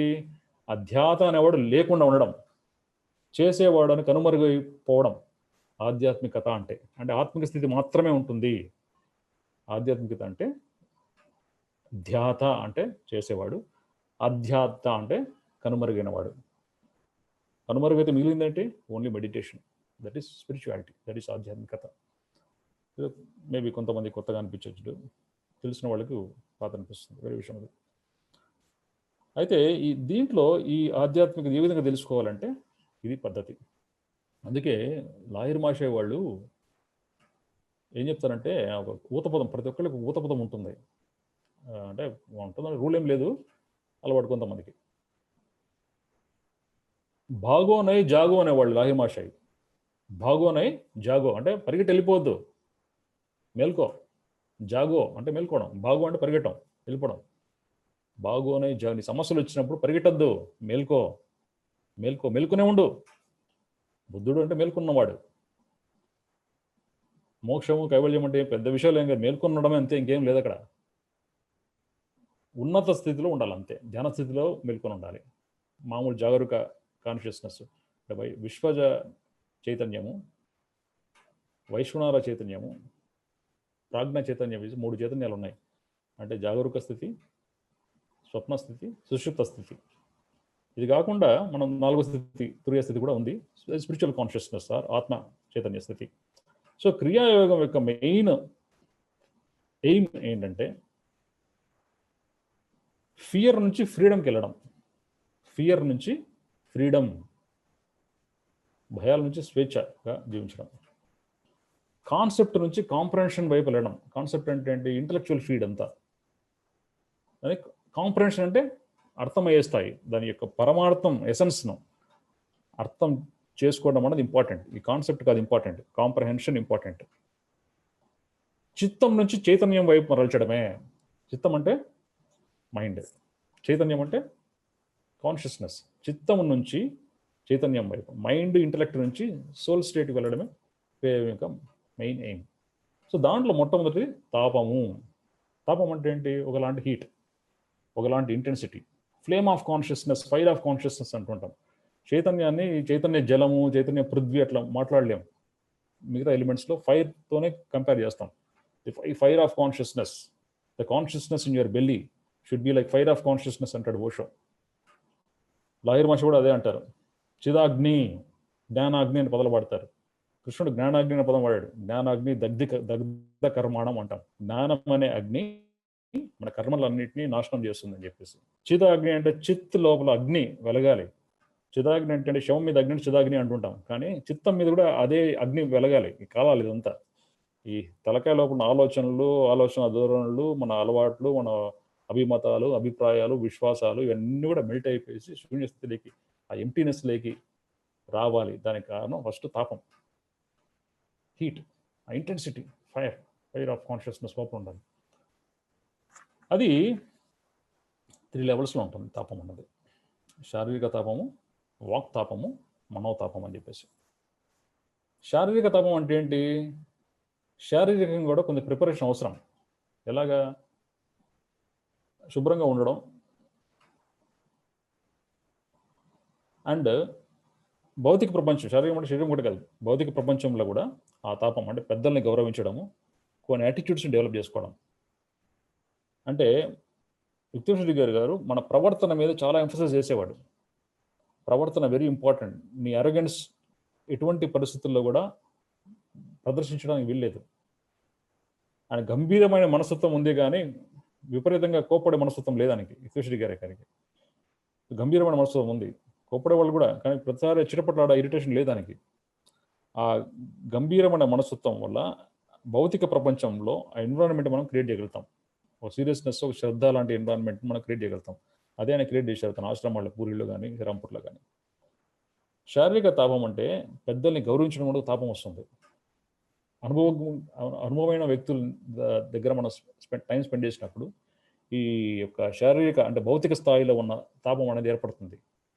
ఎందుకంటే అది కళ్ళు మూసుకుంటే వచ్చే తాపం వేరు, అది మనోతాపము. లేకపోతే మాటల్లో మనం ఒక పర్ఫెక్షన్ వచ్చిందంటే వాక్ తాపం వేరే విషయాలు.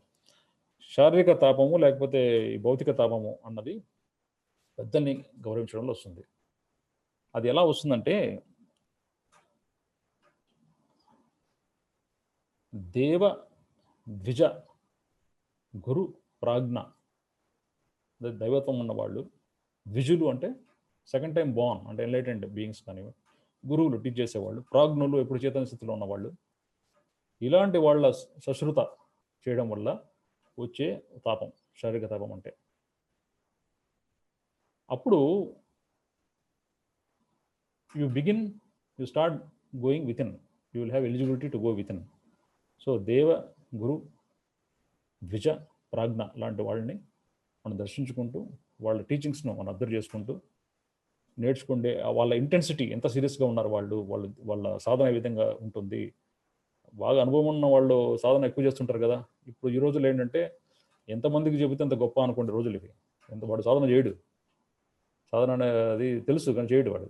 కానీ గొప్పతనం యొక్క డెఫినేషన్ మారిపోయాయి కదా. ఎక్కువసేపు సాధన చేసేవాడు గొప్పవాడు కాదు ఈ రోజుల్లో. ఎక్కువ మంది ఎంతమందికి చెబితే అంత గొప్పవాడు, వాడే పెద్ద మాస్టర్. అట్లా అయిపోయింది డెఫినేషన్స్. సో వాడికి 1,00,000 మందికి ధ్యానం నేర్పించాడు, చాలా గొప్పవాడు. 10,000 మందికి నేర్పించాడు, చిన్న గొప్పవాడు. నేర్పించలేదంటే వాడు ఇంకా స్టూడెంటే వాడు. అట్లా అయిపోయింది స్టూపిడ్ డెఫినేషన్స్. ధ్యాన ప్రచారం అనేది పిచ్చిలాగా చేయడం కంటే సాధన చేయండి. సాధన చేస్తూ చేయడం వల్ల గొప్ప, చాలా చాలా గొప్ప విషయం. మూలాలను వదిలిపెట్టేసి నేల విడిచి సాము చేస్తానంటే useless. You are wasting your life, you are wasting your time. మూలాలను వదిలిపెట్టకుండా వేర్ల మీద అట్లే అంతర్ముఖంగా ఎప్పుడు ఉంటూ చెప్పండి, ఎందుకని చెప్పండి. తప్పలే, మంచిది, చాలా మంచిది. వదిలిపెట్టి చేస్తానంటే useless, you're wasting your time. Time అంటే లైఫే కదా, ఇంకేముంది లైఫ్ అంటే. టైం ఎక్కువ వేస్ట్ చేస్తాం, లైఫ్ కూడా వేస్ట్ అన్నట్టు లెక్క. శారీరక తాపం, వాక్తాపం. వాక్తాపం అంటే ఏంటి? విపరీతంగా ఆవేశాలకు పోకుండా సాఫ్ట్గా, ఎవరు ఎక్కువ బాధ పెట్టకుండా వాళ్ళని ప్రేరణ చేయడం కానీ, మన ఆ వాతావరణం క్రియేట్ చేయడం కానీ దాన్ని వాక్తాపం అని చెప్పచ్చు. అంటే ఉద్రేకానికి ద్విగృత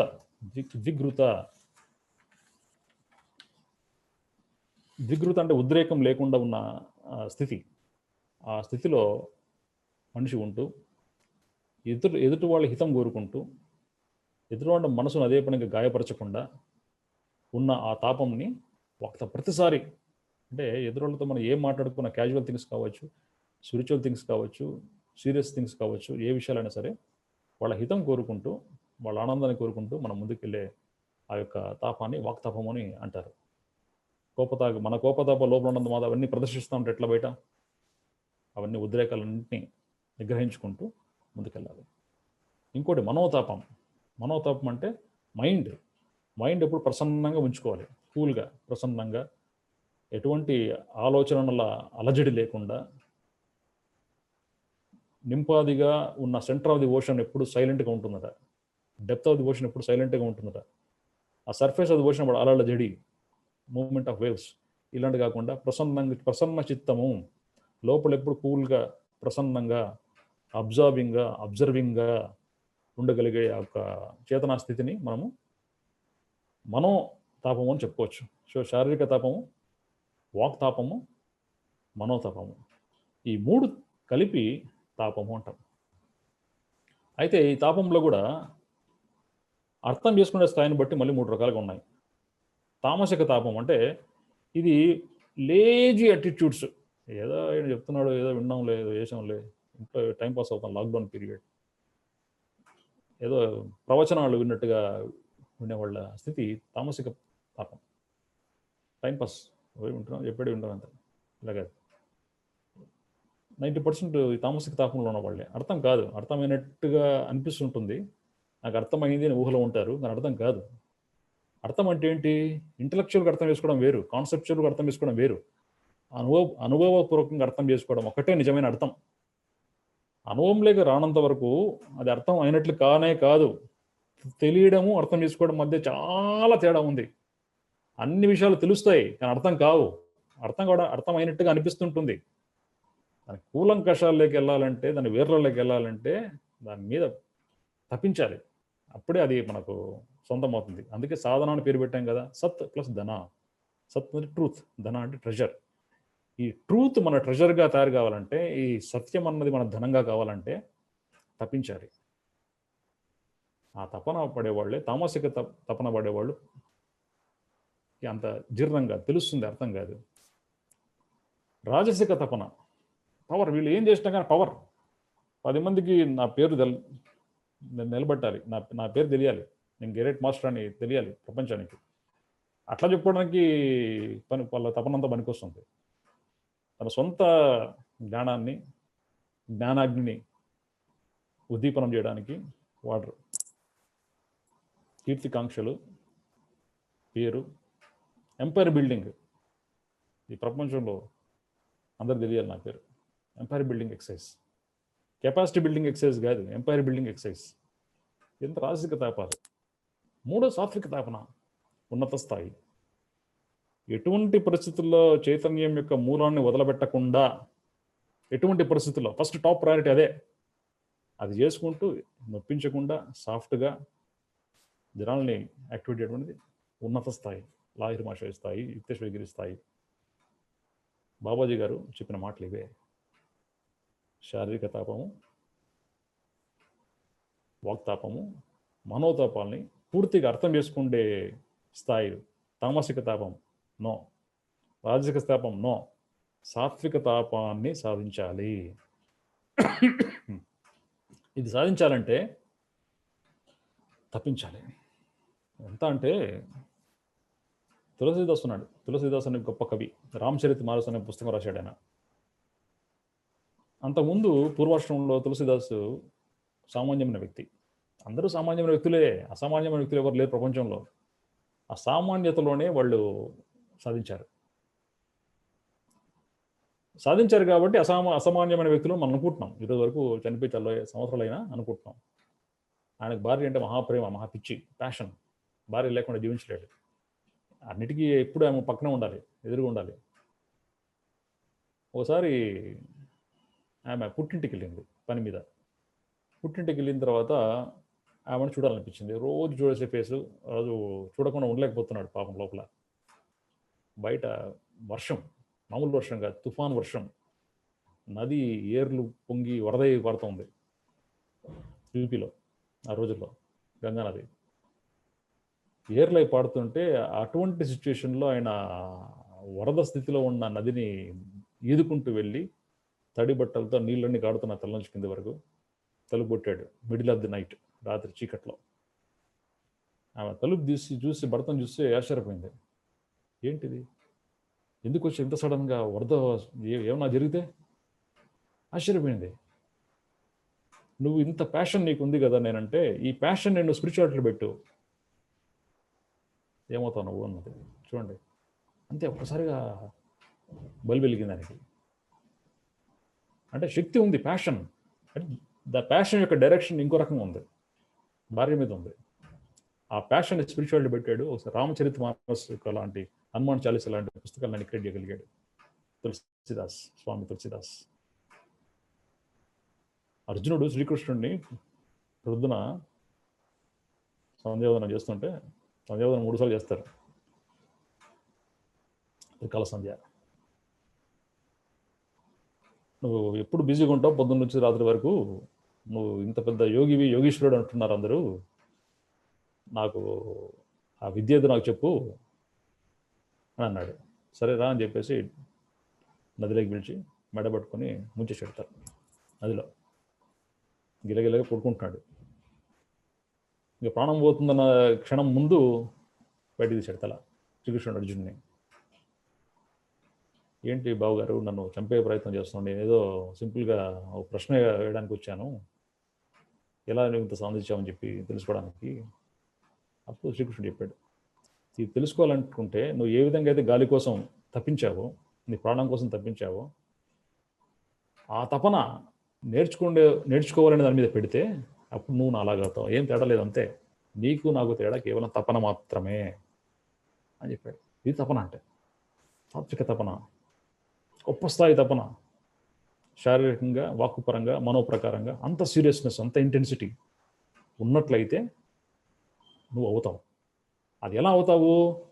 ఇందాక చెప్పాం కదా, దేవద్విజ గురు ప్రాజ్ఞులు అంటే చైతన్య స్థితిలో ఉన్నత స్థాయిలో ఉన్నవాళ్ళు, వాళ్ళ దగ్గర టైం స్పెండ్ చేస్తూ వాళ్ళ బోధనలు వింటూ, వాక్కు ప్రకారంగా ఎవరు నొప్పించకుండా సాఫ్ట్గా ఉంటూ, మనసు ఎప్పుడు ప్రసన్నంగా ఉంచుకుంటూ, ఈ 3 స్థాయిలో శారీరక, వాక్, మనో తపనలో సాత్విక స్థాయిలో ఉంచగలిగినప్పుడే నువ్వు క్రియాయోగంలో నెక్స్ట్ స్టెప్లోకి ఎంటర్ కావడానికి రెడీ అవుతావు. నెక్స్ట్ స్టెప్ ఏంటి? స్వాధ్యాయం. అంటే నెక్స్ట్ అని చెప్పున్నా నెక్స్ట్ ఏం కాదు, యాక్చువల్గా సైమల్టేనియస్ వర్క్స్ ఇవన్నీ, ఒకదాని తర్వాత ఒకటి కాదు, సీక్వెన్షియల్ కాదు. But still for convenience next చెప్పాల్సి వస్తుంది అంతే. ఏదో ఒకటి ముందు చెప్పాలి కదా, ముందు చెప్తే రెండోది తక్కువ స్థాయి లేకపోతే తర్వాత స్థాయి అనే పాయింట్ కదా. అక్కడ అన్ని సైమల్టేనియసే, అన్ని సైమల్టేనియస్ జరుగుతూనే ఉండాలి. ముందు పప్పన్నం తర్వాత పెరుగున్నం అట్లా కాదు, అన్ని సైమల్టేనియస్ జరుగుతాయి ఆధ్యాత్మిక విద్యలో. స్వాధ్యాయము అంటే ఏంటి? స్వ అంటే సెల్ఫ్, అధ్యాయ అంటే స్టడీ చేయడం.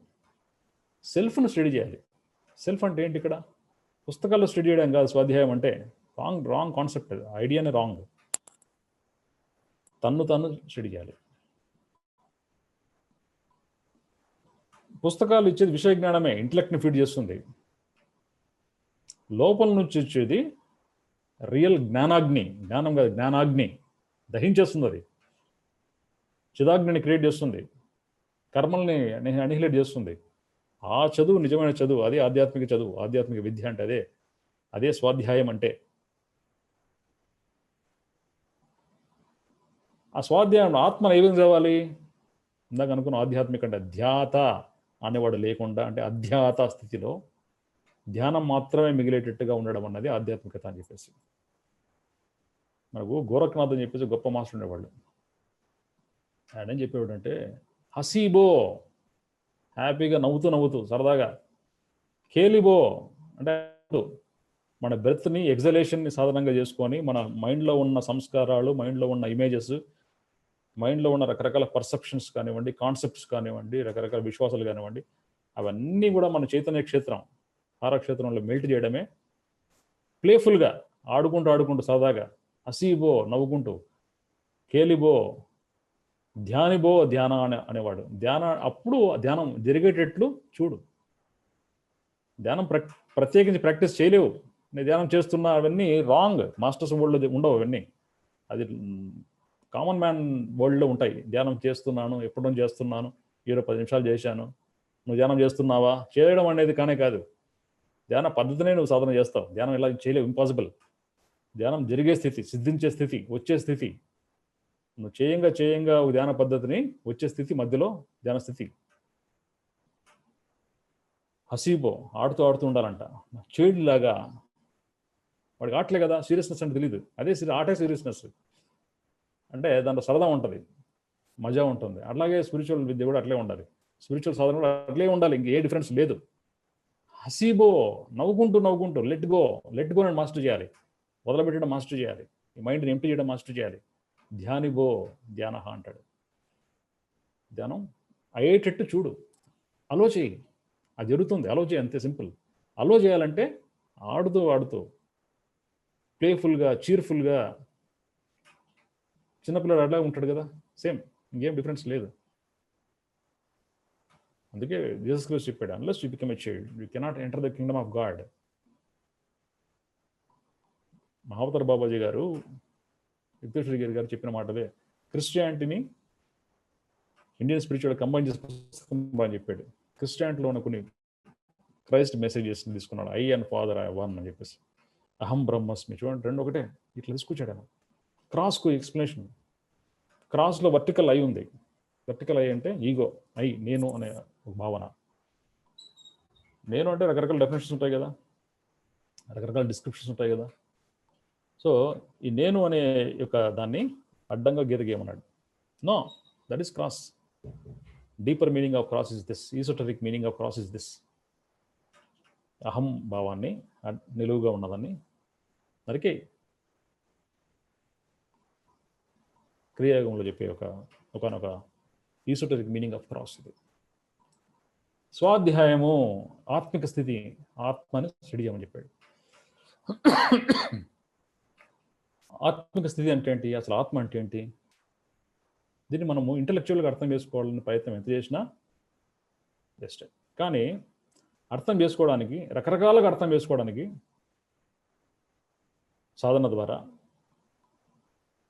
అన్ని ప్రయత్నాలు కరెక్టే.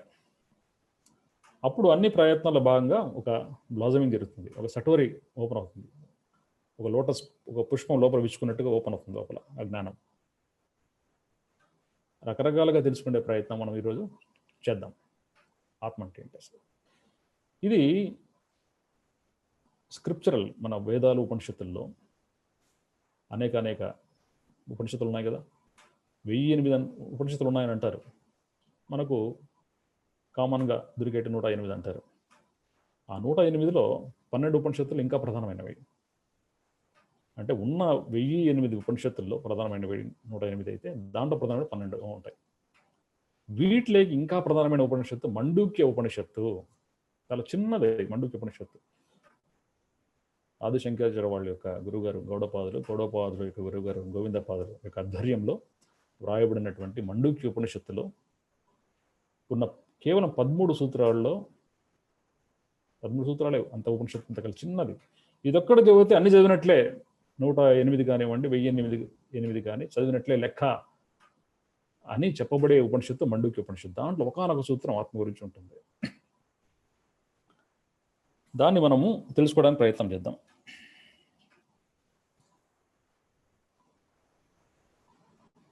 ఆయన ఏం చెప్పారంటే మండూక్య ఉపనిషత్తులో, నా అంతఃప్రజ్ఞ, నా బహిర్ప్రజ్ఞ, నా భూయతే ప్రజ్ఞ అన్నాడు.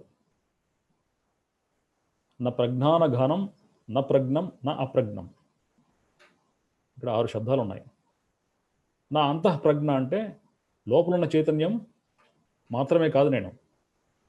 నా బహిర్ప్రజ్ఞ, బయట ఉండే చైతన్యం కూడా కాదు. నా భూయతే ప్రజ్ఞ అంటే రెండు కూడా కాదు, రెండు కాంబినేషన్లో ఉన్నా కూడా నేను కాదు. నా ప్రజ్ఞాన ఘానం అంటే ఘనీభవించినటువంటి ఏదైతే ప్రపంచం ఉందో అది కూడా నేను కాదు. దాంట్లో ఉన్న చైతన్య స్థితి కూడా నేను కాదు. నా ప్రజ్ఞం, నువ్వు అనుకుంటున్న చైతన్యం, నీకు అర్థమైన చైతన్యం స్థితి కూడా నేను కాదు. నా అప్రజ్ఞం, దానికి ఆపోజిట్ ఉన్నటువంటి జడ పదార్థం కూడా నేను కాదు. నా అంతఃప్రజ్ఞ నా బహిర్ప్రజ్ఞ నా భూయతే ప్రజ్ఞ నా ప్రజ్ఞానగానం నా ప్రజ్ఞం నా అప్రజ్ఞం. అంటే ఏది కాదో ఫస్ట్ తెలుసుకోమని చెప్తున్నాడు అది శంకరాచార్యుడు. ఆత్మిక స్థితి స్వాధ్యాయం అంటే ఇదే. ఓకే, ఫర్ స్వాధ్యాయం అని చెప్పడానికి ఇవన్నీ కొంచెం కాంప్లికేటెడ్ వర్డ్స్ వాడినా కానీ ఏదో మాడుకోవాలి కదా. ఇది మాడుకుందాం ఈరోజు కాసేపు కొన్ని నిమిషాల పాటు. అంటే ఈ విధంగా మాట్లాడుతున్నట్టు నేను గొప్పవాడిని కాదు, వింటున్న వాళ్ళు మీరు గొప్ప కానటువంటి వాళ్ళు కాదు, కానే కాదు, అదే పాయింట్ కాదు. సాధన ఒక్కటే గొప్పది, మీ ప్రాక్టీస్, మీ అభ్యాసం ఒక్కటే గొప్పది, ఇంకేది గొప్ప కాదు. మీరు అభ్యాసంలో ఉన్నారంటే మీరే గొప్పవాళ్ళు.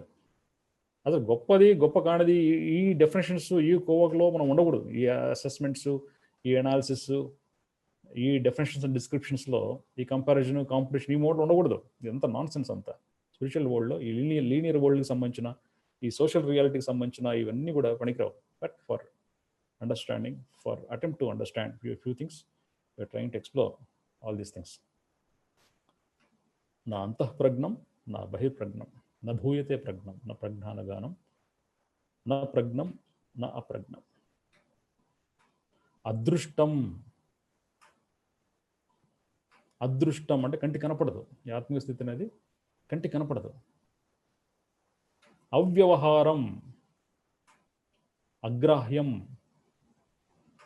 అలక్షణం, అచింత్యం, అవ్యపదేశ్యం అని చెప్పారు.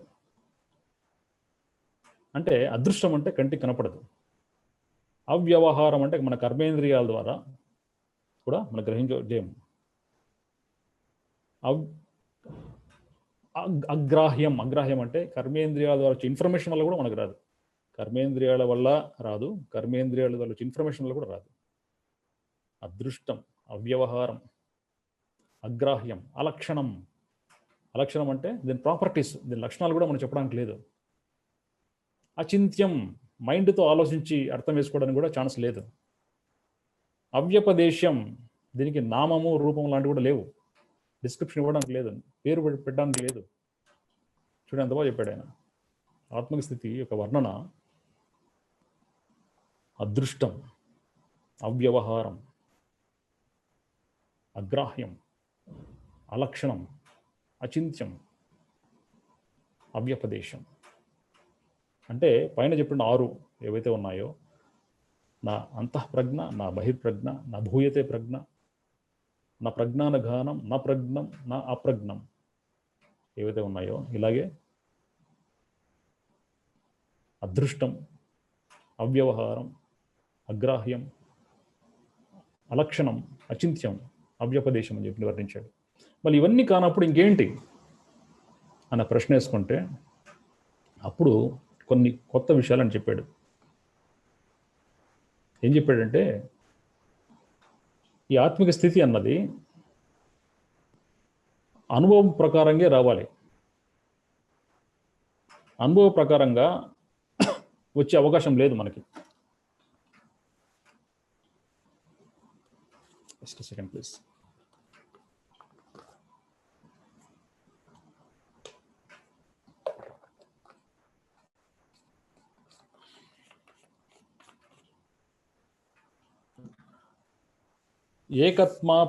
ఏకత్మ ప్రత్యాయసారం అని చెప్పారు.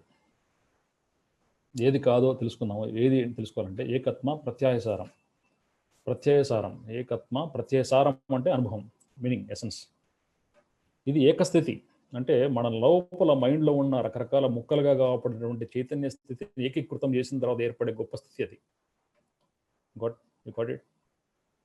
బిట్స్ అండ్ పీసెస్గా, ఫ్రాగ్మెంటెడ్గా, సపరేటివ్గా, సెగ్మెంటలైజ్డ్గా, సెక్టేరియన్గా విభజించబడినటువంటి విభాగాలుగా ఉన్నటువంటి రకరకాల చైతన్యమైన ముక్కలు, భాగాలు అన్నిటినీ కలుపుకొని ఏకీకృత స్థితి, ఏకత్మ ప్రత్యయసారం. ఎంత అద్భుతంగా చెప్పాడు. అన్ని కలిపితే యూనియన్, యోగా, అదే తావో అంటే, అదే హార అంటే, అదే కలయిక, అదే ఇంటెంట్ అంటే, అదే ధర్మ అంటే, బుద్ధుడు చెప్పిన ధర్మ అంటే అదే. ఇంకేం, అదే క్రైస్ట్హుడ్ అంటే, అదే కైవల్యం అంటే, అదే మోక్షం అంటే, ఇంకేం లేదు. అన్నీ ఒకటే. రకరకాలుగా అర్థం చేసుకునే ప్రయత్నం. ఏకత్మ ప్రత్యయసారం.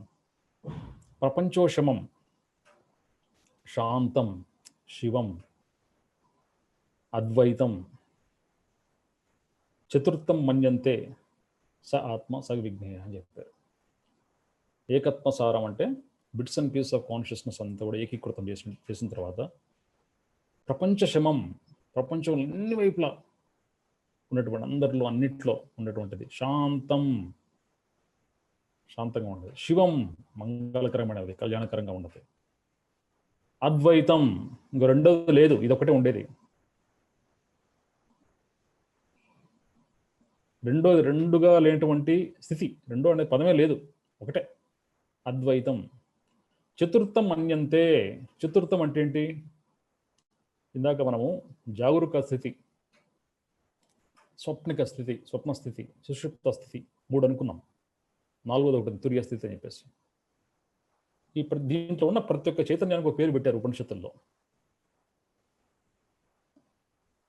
జాగరూక స్థితి విశ్వజుడు, విశ్వజ స్థితి అని చెప్తారు. స్వప్నిక స్థితి వైశ్వనార స్థితి అంటారు. సుషుప్త స్థితి ప్రాజ్ఞ స్థితి అంటారు. ఈ మూడిట్లో ఉన్న స్థితి కాకుండా 4వది అని ఏదైతే తురియ స్థితి అనుకుంటున్నామో అట్లా కాకుండా ఈ మూడిట్లో కలయిక వల్ల ఏర్పడిన కంబైన్డ్ స్థితే తురియ స్థితి. ఇది 4వది ప్రత్యేకంగా కాదు, సపరేట్. 4వది అనేది మూడిటి కాకుండా ఇంకోటి ఉండేది కాదు, ఈ మూడిటి యొక్క కలయికనే. అంటే జాగరూక స్థితి, సుషుప్త స్థితి, స్వాప్నిక స్థితి, విశ్వజుడు, వైశ్వనారుడు, ప్రాజ్ఞుడు. విశ్వజ స్థితి, వైశ్వనార స్థితి, ప్రాజ్ఞ స్థితి, ఈ మూడింటి కలయిక. అంటే మేల్కున్నా, నిద్రపోతున్నా, కలల రూపంలో ఉన్న స్థితిలో ఉన్నా కానీ మనం ఏకీకృతంగా ఒకటే స్టైల్లో ఒక ఆధ్యాత్మిక స్థితిలో ఉండగలిగే గొప్ప స్థితి, కంబైన్డ్ స్థితి, యునైటెడ్ స్థితి, యూనిఫైడ్ స్థితి, దాన్ని తురియ స్థితి. అది చతుర్థం మన్యంతే, 4వది సపరేట్ కాదు, ఇది కంబైన్ చేయడం వల్ల ఏర్పడే స్థితి ఒకటే అని చెప్పి ప్రత్యేకంగా చెప్పారు. ఎంత అద్భుతంగా చెప్పారు. స ఆత్మ స విజ్ఞేయ, ఇదే ఆత్మ అంటే, అదే నేనంటే ఇదే. నా అంతఃప్రజ్ఞం నా బహిర్ప్రజ్ఞం నా భూయతే ప్రజ్ఞం నా ప్రజ్ఞానగానం నా ప్రజ్ఞం నా అప్రజ్ఞం. అదృష్టం, అవ్యవహారం, అగ్రాహ్యం, అలక్షణం, అచింత్యం, అవ్యపదేశం, ఏకత్మా ప్రత్యాయసారం, ప్రపంచశమం, శాంతం, శివం, అద్వైతం, చతుర్థం మన్యంతే స ఆత్మ స విజ్ఞేయ. ఇంత అద్భుతం చెప్పారు. ఇది ఆత్మస్థితి, ఇది స్వాధ్యాయం అంటే. దీన్ని స్టడీ చేయాలి. ఎలా స్టడీ చేయాలి? తపన ద్వారా. శారీరక తపన, వాక్తపన, మనోతపనలో సాత్విక గుణం అంత ఉన్నతమైన స్థితిలో నుంచి ఇది ఈ రకంగా 18 భాగాలు ఉన్నాయి. ఈ స్థితిని అర్థం చేసుకోవడానికి 18 రకాలుగా ఉన్నాయి ఇక్కడ. ఈ ఒక్క పదాన్ని అర్థం చేసుకుంటే ఉపనిషత్తులు మొత్తం చదివినట్లు లెక్క అని చెప్పేసి పెద్దవాళ్ళు చెప్పారు. ఇది స్వాధ్యాయం, ఇది మనం చేయాలి. లాస్ట్ది ఈశ్వర ప్రణిధాన. ఈశ్వర అంటే ప్రణిధానం అంటే ఏంటి? లాహిర్ మాషే వాళ్ళు ఈశ్వర అనే పదానికి ఒక గొప్ప నిర్వచనం ఇచ్చారు. చాలా గొప్ప నిర్వచనం. క్రియాయోగంలో యుక్తేశ్వరి గారికి చెప్పింది ఇదే మనకు ఆయన కూడా చెప్పారు. ఈ అంటే అబ్జర్వేషన్, గమనించడం అందరి వల్ల కాదు. ఎప్పుడు కూడా ఏ వ్యక్తి ఎట్లా గమనిస్తాడు? తన మెంటల్ ఫ్రేమ్ ద్వారా గమనిస్తాడు. ఒక వ్యక్తిని అబ్జర్వ్ చేసిన తర్వాత కొత్త వ్యక్తిని వాళ్ళు ఏం చేసుకుంటారు? అభిప్రాయాలు ఫామ్ చేసుకుంటారు.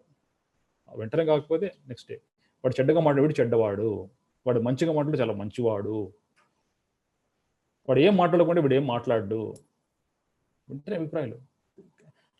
క్యాల్కులేషన్, ప్రోగ్రామింగ్, మన మెంటల్ ప్రోగ్రామ్ బట్టి మనం అందరికీ డెఫినెట్ ఇచ్చేస్తూనే ఉంటాం. మన మైండ్లో ఒక 100 పర్సనాలిటీస్ గురించి తెలుసుంటాయి. ఈ 100 పర్సనాలిటీస్లో వాడిని ఫిట్ చేయడానికి ప్రయత్నం చేస్తూనే ఉంటాం. వీడు ఈ కేటగిరీ తెలియకుండా సబ్కాన్షియస్గా. అవే మనకు తెలిసి ఇంకేం లేదు. Masters life is not like that. Master ఎప్పుడు ఒకే వ్యక్తిని ఈరోజు చూసినట్టు లెక్క, రేపు చూస్తే రేపు ఇంకో కొత్త రకం చూస్తాడు. నిన్న అనే ఫ్రేమ్లో ఈరోజు చూడు, ఈ రోజున ఫ్రేమ్లో రేపు చూడు. అభిప్రాయాలు ఫామ్ చేసుకోవడం లేదు కాబట్టి అభిమతాలు ఉండవు, ఒపీనియన్స్ ఉండవు, జడ్జిమెంట్స్ ఉండవు, అసెస్మెంట్స్ ఉండవు, ఏ అనాలిసిస్ ఉండదు వాడి గురించి. అది అబ్జర్వేషన్ అంటే. అంటే ప్లెయిన్గా ఉన్నట్లుగా see your fellowmen as they are, see everything as it is. What you think they are, how you wish them to be is nonsense. నువ్వు ఎలా వాళ్ళు ఉండాలనుకుంటున్నావు, నువ్వు అనుకుంటున్నావు, అది రాంగ్. నువ్వు ఎలా ప్రపంచం ఉండాలని నువ్వు అనుకుంటున్నావు, అది రాంగ్. ఎలా చూడాలో అలాగే చూడాలి అంతే, without any interruption, without any intervention or any obstruction in between. ఈ మెంటల్ ఫ్రేమ్లో మధ్యలో తీసుకురాకుండా ఉన్నట్టుగా చూడడమే అబ్జర్వేషన్. ఈ అంటే చూడు, ఈ అనే శబ్దంలో ఎంత అద్భుతం ఉంది. Masters teachings are like that, masters wisdom is like that. శ్వా అంటే శ్వాస, బ్రెత్. రా అంటే సెంటర్ ఆఫ్ యువర్ కాన్షియస్నెస్. ఈ బ్రెత్ని తీసుకొచ్చి మన సెంటర్ ఆఫ్ కాన్షియస్నెస్లో కేంద్రీకృతం చేయడమే ఈశ్వర అంటే అనే మీనింగ్ ఇచ్చాడు లాయర్ మాషేడ్ వారు. సెంటర్ ఆఫ్ కాన్షియస్నెస్ అంటే ఏంటి? కాన్షియస్నెస్కి ప్రత్యేకించి కేంద్రం ఉండకపోవచ్చు, భౌతికంగా కానీ మన మనోరూపంలో కానీ ఏ రూపంలో కూడా. కానీ మామూలుగా మనుషులు ఏం చేస్తుంటారంటే వాళ్ళ వ్యవహారాలు ఎలా ఉంటాయంటే సెంటర్డ్ ఇన్ థాట్స్, అంటే థాట్స్ను కేంద్రీకృతంగా ఉండి జీవించే జీవితం. అంటే ప్రధానికి ఆలోచనలు అవసరం వాడికి. అంటే ఏదైనా కొత్త తెలుసుకోవాలంటే ఆలోచిస్తేనే తెలుస్తాయి, ఆలోచించకపోతే తెలియ వాడికి. ఎమోషన్స్లో సెంటర్గా ఉండి అర్థం చేసుకోవడానికి ప్రయత్నం చేయడం. అంటే ఎమోషన్స్ ఉంటేనే వాడు అర్థం వేసుకోగలుగుతాడు, లేదా ఏం అర్థం కావు వాడికి. అంటే they are centred in emotions. Common man ఎప్పుడు they are either centred in thinking, ఆలోచనలో సెంటర్ అయి ఉండడమా, కేంద్రీకృతమై ఉండడమా, వాళ్ళ భావనలో, వేదనలో, ఫీలింగ్స్, ఎమోషన్స్లో కేంద్రీకృతమై ఉండడమా, ఇలాంటివి చేస్తుంటారు. ఇంకో స్థితి ఉంది, చైతన్యంలో కేంద్రమై ఉండి ఉండడం. అంటే వాళ్ళ అటెన్షన్ ఎప్పుడు చైతన్యం వైపే ఉంటుంది. అది సెంటర్ ఆఫ్ కాన్షియస్నెస్ అంటే. చైతన్యాన్ని కేంద్రంగా మలుచుకోవడమే ఆధ్యాత్మిక జీవితం అంటే. అదే క్రియాయోగం అంటే. అదే లాయర్ మాషే వాళ్ళు చెప్పింది, అదే యుక్తేశ్వర్ గారు చెప్పింది, అదే శ్రీకృష్ణుడు చెప్పింది, అదే బుద్ధుడు అందరు చెప్పింది ఇదే. పదాలు వేరు. ఈశ్వర, ఈ అంటే గమనం, అబ్జర్వేషన్. శ్వా శ్వాస, అగ్ని, ఫైర్ ఆఫ్ కాన్షియస్నెస్ అన్నాం కదా, అగ్నికి భార్య ఉంది, ఆమె పేరు స్వాహ. ఆమె పేరు స్వాహ. మనం అన్ని యజ్ఞం చేసేటప్పుడు చేస్తుంటాం కదా స్వాహ అని. అది స్వాహ, ఇది స్వాహ, అది ఏవో అన్ని వేసే పదార్థాలన్నీ స్వాహ అంటుంటాం. అంటే ఆమెకు ఆజ్యం చేయడం వాళ్ళ భార్యకి, ఆమె దహించేస్తుంటుంది. ఈ శ్వాస అన్నది మన సంస్కారాలను కూడా దహించేస్తుంది కాబట్టి దాని ఫైర్ ఆఫ్ కాన్షియస్నెస్. మన అటెన్షన్ అంతా కూడా మన చైతన్య కేంద్రంలో ఉండాలని చెప్పారు లాహిర్ మాషేవాడు. అదే క్రియాయోగం చెప్తుంది. ఈశ్వర, దానికి ప్రణిధానం గమ్మన్నాడు. ప్రణిధానం అంటే సరెండర్. పాహిమాం, శరణు, శరణు పొందడం. ఎక్కడికో ఎవరికో శరణు కాదు, ఏ దేవతలకో, ఏ టెంపుల్స్కో, ఇంకోటి దేనికో శరణు కాదు. నీకు నువ్వే శరణం. నీ ఈశ్వరుడికి నువ్వు శరణం పొందు. ఈశ్వరుడు అంటే ఇది. నీ చైతన్య కేంద్రం వైపు వెళ్ళడానికి నువ్వు గమనించే శ్వాసను అనుసంధానంగా చేసుకుని వెళ్ళే దారే ఆ స్థితియే ఈశ్వర స్థితి అంటే. దానికి పాహిమాం, దానికి శరణు, దానికి ప్రణిధానం గమ్మని చెప్పాడు. Surrender, self surrender. నీకు నువ్వే సరెండర్ కా. నీవు అంటే ఆత్మిక స్థితి. ఆత్మ అంటే తెలుసుకున్నాం ఇందాక. అదృష్టం, అవ్యవహారం, అగ్రాహ్యం, అలక్షణం, అచింత్యం, అవ్యపదేశం. ఏకాత్మ, ప్రత్యయసారం, ఇంకోటి లేదు. అన్నిటిని కలిపేసి యూనిఫైడ్ కాన్షియస్నెస్ తీసుకురావాలి. దానికి దాసోహం గమ్మంటున్నాడు. శాంతం, శివం, ప్రపంచ శమం, అద్వైతం, చతుర్థం మన్యంతే అని చెప్పాడు. ఇంకోటి స్థితి కదా, ఇదే లోపల ఉండేది. దీనికి దాసోహం గమ్మంటున్నాడు, దీనికి ప్రణిధానం గమ్మంటున్నాడు. ఇదే ఈశ్వర ప్రణిధానం అంటే. తప, స్వాధ్యాయ, ఈశ్వర ప్రణిధాన, క్రియాయోగ. క్రియాయోగం అంటే